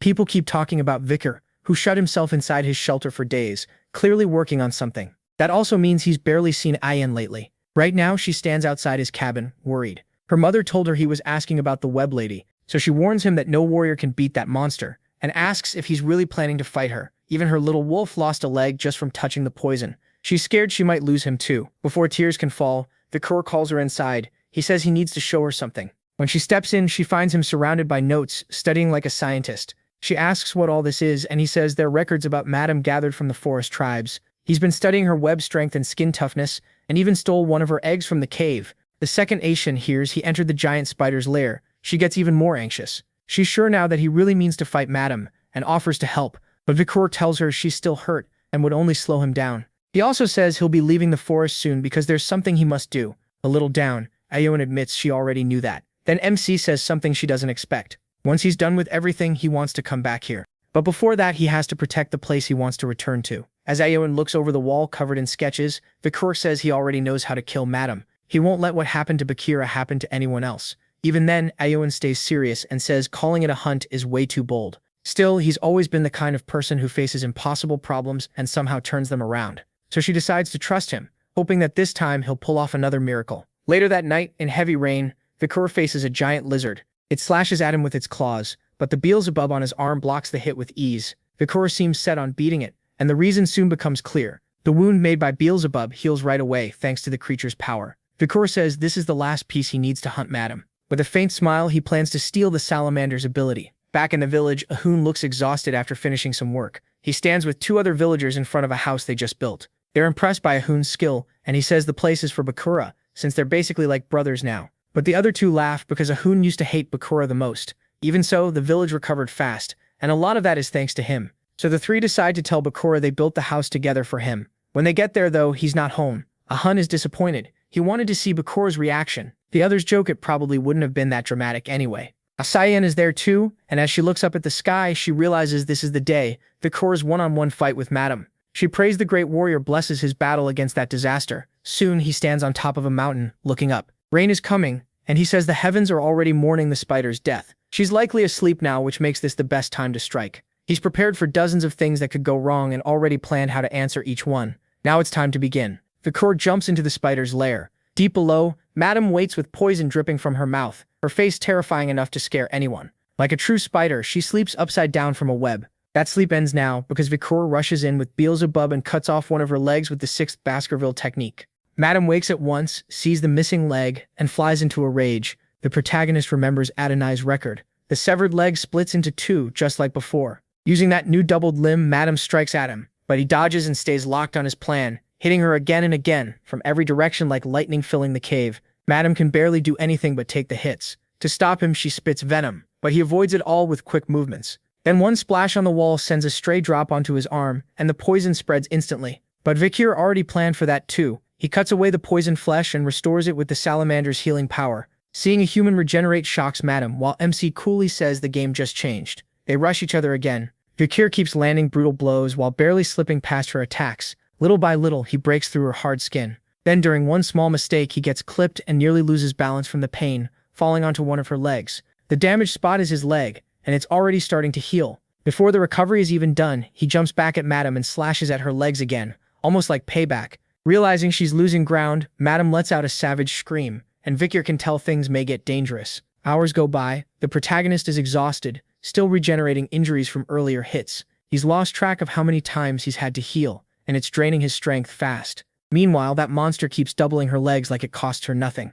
The battle is wearing him down, but this was part of the plan, and he smiles. Then he jumps onto a nearby web and climbs fast toward her body, while the furious spider tries to chase him with legs that have now multiplied into the hundreds. Then she realizes something. She can't climb. Vikir says that was the point all along. He knew multiplying her legs still wouldn't let her reach him. Legs that endless healing looks godlike, but it turns into a weakness when she only keeps growing one side. Still, she doesn't give up and fires a web at him, but MC slips past it. He was ready for that move from the very start. Her web is tough, but it has one big flaw. Even if normal fire can't burn it, the purple flames of the underworld can light it up like dry wood. And with all the bodies she stored here, the cave is packed with gas. In a sealed place like that, one spark is enough to set everything off. With a cold stare, Vikir tells her she's built up too much karma from abusing her power, and now it's coming back on her. Then he sets off the purple flame explosion on one of the stored corpses, and the whole cave erupts. A little earlier, he had been studying the lady closely. He remembers the practical exam when he ran into Cerberus after it got pushed out of its land.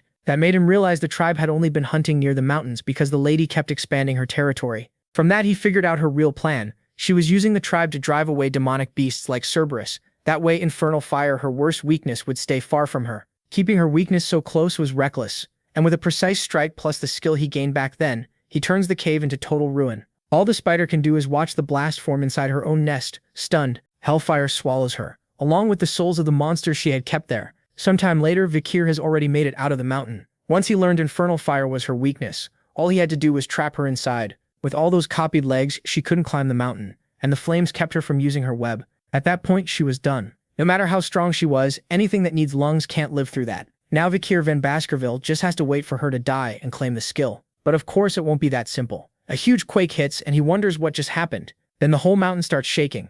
It suddenly goes still for a second, then they see why. As the mountain splits in half, debris blasts everywhere. Vikir van Baskerville can only stare, confused by what's in front of him. The spider emerges, now golden and warm, ready to fight again. The fire hurt her badly, but she's still glaring at him, set on fighting to the end. As a last desperate move, she spits venom into the air, turning it into a deadly green burst that spreads across the forest, eating through the trees and hopefully Vikir too, or so she thinks. But he's right under her, blocking the acidic rain. The protagonist Van Baskerville quickly realizes she can't locate him. Her eyes were burned away completely, and the skin she used to sense things is gone too. Forcing her way out of the mountain also left cracks across her body. Knowing it's not over, he rushes her again. Moving fast, he lines up his next strike at one of those cracks, and slams in with the sixth fang of the Baskerville, like it's the finishing blow. But he's too drained. The hit doesn't even break through her skin. So Vikir van Baskerville retreats to a tree, knowing one strike won't be enough. If needed, he'll keep hitting her until it works. Then the spider's blank, lifeless eyes start to split like old skin, and fresh shining eyes appear underneath. MC is shocked, and before he can react, one of her legs slams into him. He gets launched across the forest, crashing down like a meteor, and tearing up everything in his path. He knows he messed up. He never thought she could regrow specific parts, while her legs are healing slowly, likely from exhaustion.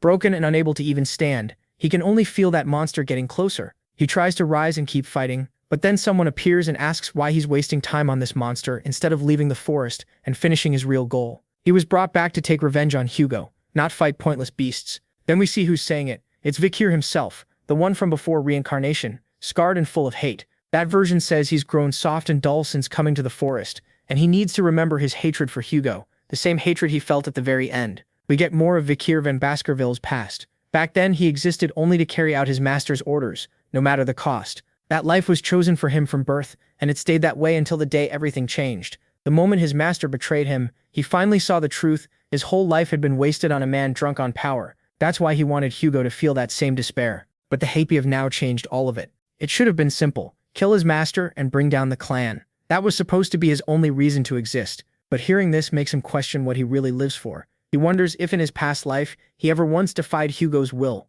And yes, there was a time he thought about running away. He spent a long time thinking about what he could do and what kind of life he might have if he escaped. But in the end, he gave up and accepted his fate, choosing to live in chains. That choice led straight to his tragic end. Vikir van Baskerville had been nothing but a trained hunting dog. Now that he knows he was just a disposable tool, it fills him with rage. He refuses to be controlled anymore. Not by Hugo, and not even by this broken part of himself. After Hugo cut him down, the one thing he truly wanted was simple: never live under his claws again. As he regrets the choice he made before, those dark voices start to fade. They lose their grip on him, but the spider hasn't faded at all. She's already moving in for the killing blow, with a sharpened leg. Still, his hunger for freedom at last lets him dodge at the final second. He rolls across the ground because he can't regenerate anymore. In his heart, he knows that once he's truly free, he'll still seek revenge. But he also has people and a place he wants to protect and return to. As he struggles to stand, he says he'll live by his own will from now on. That's why he has to get back up and fight, so nothing can control him again.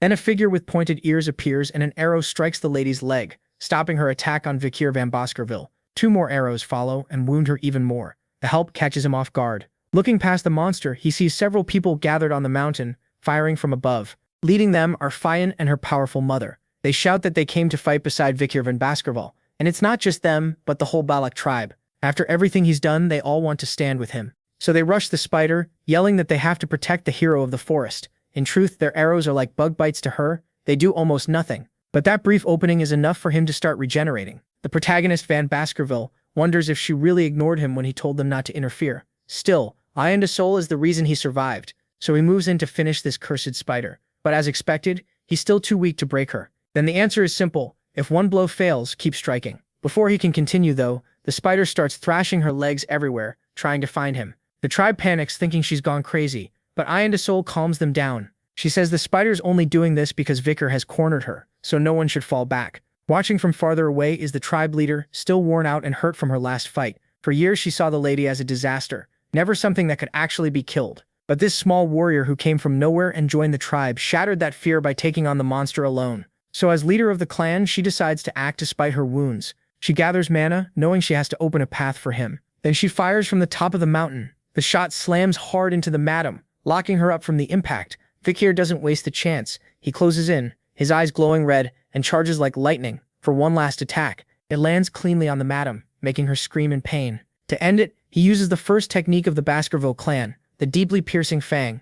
Iwan de Sol realizes he's entered the madam's body, and inside, he triggers the second technique, then the third, fourth, and fifth. The madam sprays venom wildly in every direction, the clear sign that her end has come. And Vikir, who had been chained by desire until now, knows he won't live as a bound hound anymore. From the spider's eye, tiny blows start cracking the chains that bound him. Then he bursts out of the monster like a storm. Using the sixth crushing fang, he finally ends the battle. When Vikir comes out through the giant spider's eye, the barbarians are left speechless. After that final hit, the madam finally drops. As she falls, thick smoke spreads everywhere. In the middle of it, MC collapses from pure exhaustion. But even after winning, the venom in his blood is eating him away. Barely holding on, he checks the madam and sees she's also close to passing out. Seeing his chance, he knows he has to get rid of the venom fast. But he's out of strength and blacks out on the spot. Then, like something else is moving him, his arm rises. Beelzebub reaches toward the madam, and we see her restored to her full monstrous form. Then Beelzebub and the creatures already absorbed come out to face her. The first one in is Cerberus,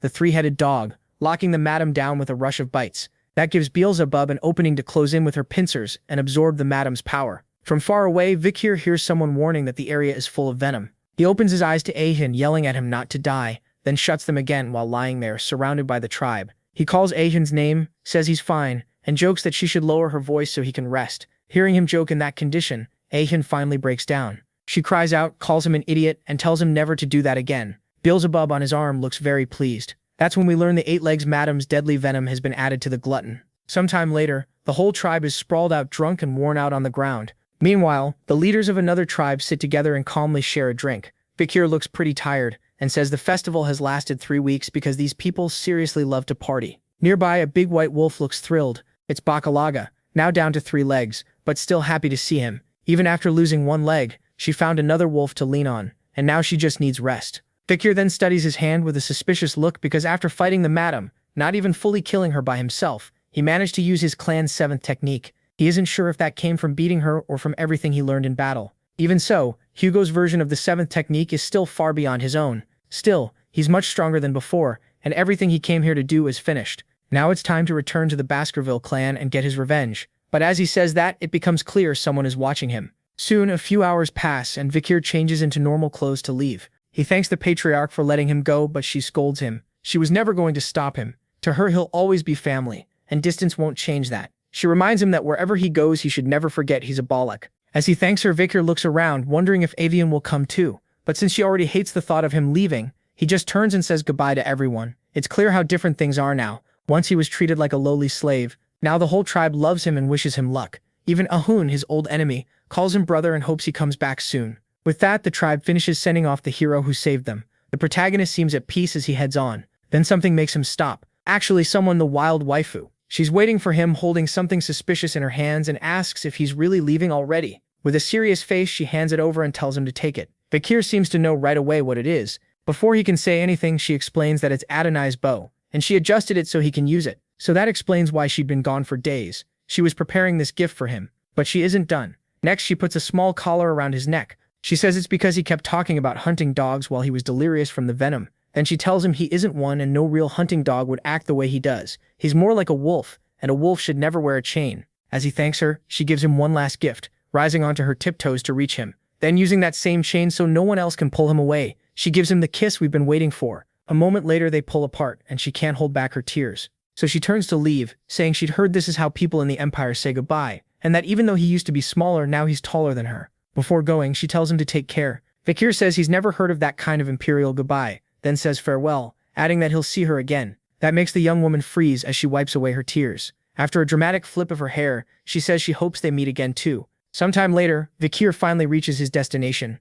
the city where he stayed 2 years ago, before joining the Balak tribe. Looking at Red Owl Castle, he thinks it's been a long time. Seeing the morgue flag still flying, he figures the ruby mining deal with the Baskervilles is still going on. That makes him wonder if that girl is still here. Just thinking about what she'll say when they meet again already makes him tired. He hops over the city wall and decides it's late, so he should find an inn. But while looking for a place to stay, he spots something strange. A huge golden statue in the middle of the city. If it's standing here, both families must have agreed to build it. Before he can think more, a guard stops him and warns him not to touch the statue of the great hero. Hearing that, Vikir asks who the hero is, and the guard immediately assumes he's a foreigner. The man gets excited, shocked that anyone in the Empire doesn't know the name. He starts praising the young man who wiped out countless barbarians with only a sword. then says this hero rushed into deadly danger to save his weak, beloved wife and gave his life fighting a giant monster so others could escape. The guard keeps rambling with total passion, while MC slowly realizes who he's talking about. At last, the man proudly names the hero who lived here 2 years ago, MC Van Baskerville. He is instantly embarrassed hearing all this praise from someone who has no idea he's standing right there. Later, he finds a small tavern to spend the night, and inside are the 3 sisters who once tried to kill him. Now they're talking him up like they always saw his worth. One claims he had tons of charm though he was hard to approach. Another says they spoke a lot even if they never got that close. The third swears that just seeing him wiped away all her tiredness. Vikir just stands there listening to this nonsense, thinking that is not how any of it happened. It seems Adolf and the rescue team's success got credited to the sisters. From their loose talk, the protagonist also learns Hugo was furious after he vanished. The Morgue Scarlet family even paid a huge compensation, but Hugo still hasn't calmed down. MC figures that makes sense since he lost his hunting dog. The 3 sisters keep fantasizing about some romantic relationship with him, but drop it once they realize he's no longer interested. And when he can't take any more of their nonsense, he pays and gets ready to leave. But as he's walking out, one of the sisters notices him and yells for him to come over. Vikir tries to ignore her, while the other 2 assume she's drunk again. She keeps shouting for him to get over there right now, gets mad that he's ignoring her, and casts a spell at his feet to trap him. But with one jump, he avoids it all. That shocks the other 2 sisters and the soldiers nearby. He lands smoothly, but when he looks up, he's surrounded. One guard orders him to take off his hood and identify himself. Vikir is getting annoyed, but since he planned to announce his return to the family anyway, he pulls the hood back. The 3 sisters blush at how good he looks, still not recognizing him at first, just thinking he's handsome. Instead, one of the guards is the first to figure it out. His face looks like the statue, and his black hair and red eyes give away his family. The moment the sisters realize who's standing there, they start sweating and stumble over his name, then shout it loud enough for everyone in the tavern to hear. By morning, the 3 sisters tell him he could have stayed in the VIP room, but Vikir says that would have wasted the room fee, so this was fine. Then the 3 delusional sisters start arguing over which one he came to see. They also mention they already sent an owl to spread the news that he's alive again, which annoys him a little since he never asked them to do that. As he leaves, the sisters offer to walk with him, saying they have plenty of free time since all they do is sleep. He refuses, and thinks the Morgue Scarlet family really did send a lazy bunch.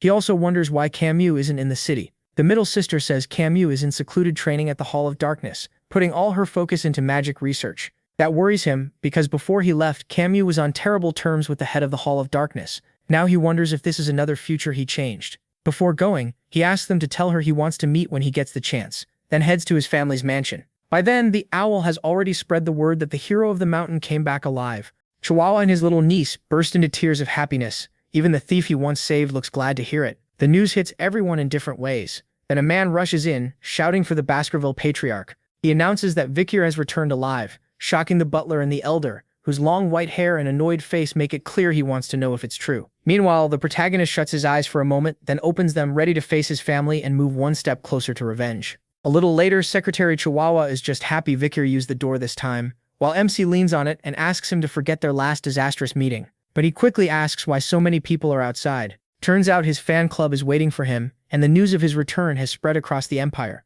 Vikir finds the whole thing annoying. Just then, Pomeranian runs in calling for her daddy, and he quickly corrects her. He's her uncle, not her father. Then she shows him a dead little mouse, and he worries she could catch the plague. He asks whether the city's troubles are under control, and Chihuahua says almost everything is handled because Cindy Wendy, the person the protagonist recommended, is excellent. Still, one case remains unsolved. Chihuahua brings out an envelope marked F10, and says that this year children from the poorer communities have been disappearing one by one. They seem kidnapped, but none were found on the black market. It's like they vanished. There's no proof, but he suspects one person is behind it all. Reading the file, Vikir looks furious because these child disappearances in Underdog match the case he was framed for in his past life. What's strange is that this should have happened much later, and it was the very thing used to set him up. Then Pomeranian calls him over, saying she has something to show him. The mouse that was dead is suddenly alive again, which shocks both Vikir and Chihuahua. They ask if she really brought it back to life. When they realize she did, MC is baffled and wonders if she used voodoo or some strange outside mana. He asks when she found out, and she says it started 3 nights ago.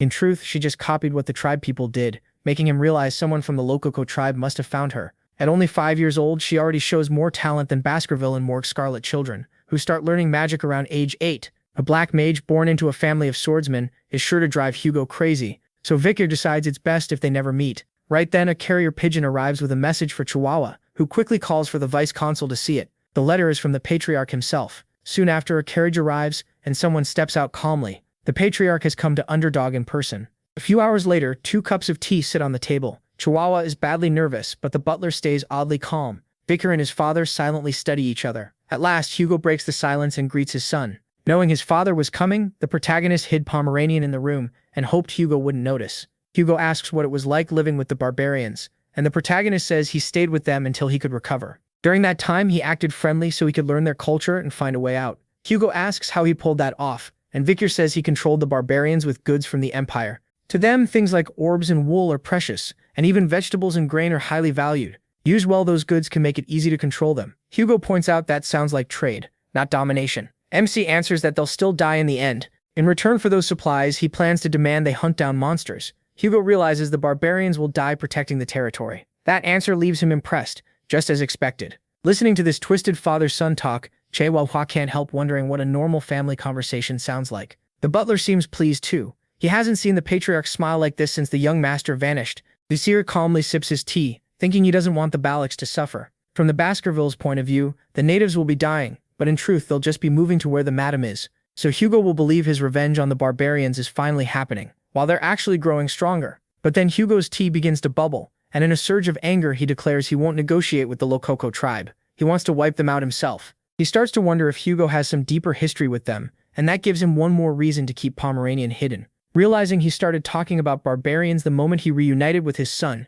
Hugo changes the subject. He tells Vicar not to return to the front lines. Saving the Morgue Scarlet daughter brought honors, a high diplomatic reward, and praise from the royal family. But none of that matters to a father who nearly lost his son. It isn't worth losing a child. As the protagonist realizes this is his father's way of showing affection, he remembers the day he was captured and the sting of betrayal. Surrounded by the cold eyes of the hunting dogs he had fought beside his whole life, he understood he had been abandoned by his master, who never even let him explain and showed him no mercy. So this sudden warmth won't fool him. His eyes stay fixed on Hugo's neck. Then someone suddenly calls out for their uncle. Both Chihuahua and Vicar freeze in shock as Pomeranian runs into his arms, terrified by the thunder. She clings to him and both of them know the situation just turned dangerous. Pomeranian was never supposed to meet the patriarch, but after studying the girl's face, Hugo slowly stands with a hard-to-read look. A moment later, he comments on her appearance like he knows exactly who she is. Our video ends here. If you enjoyed it, subscribe to this YouTube channel. See you next time.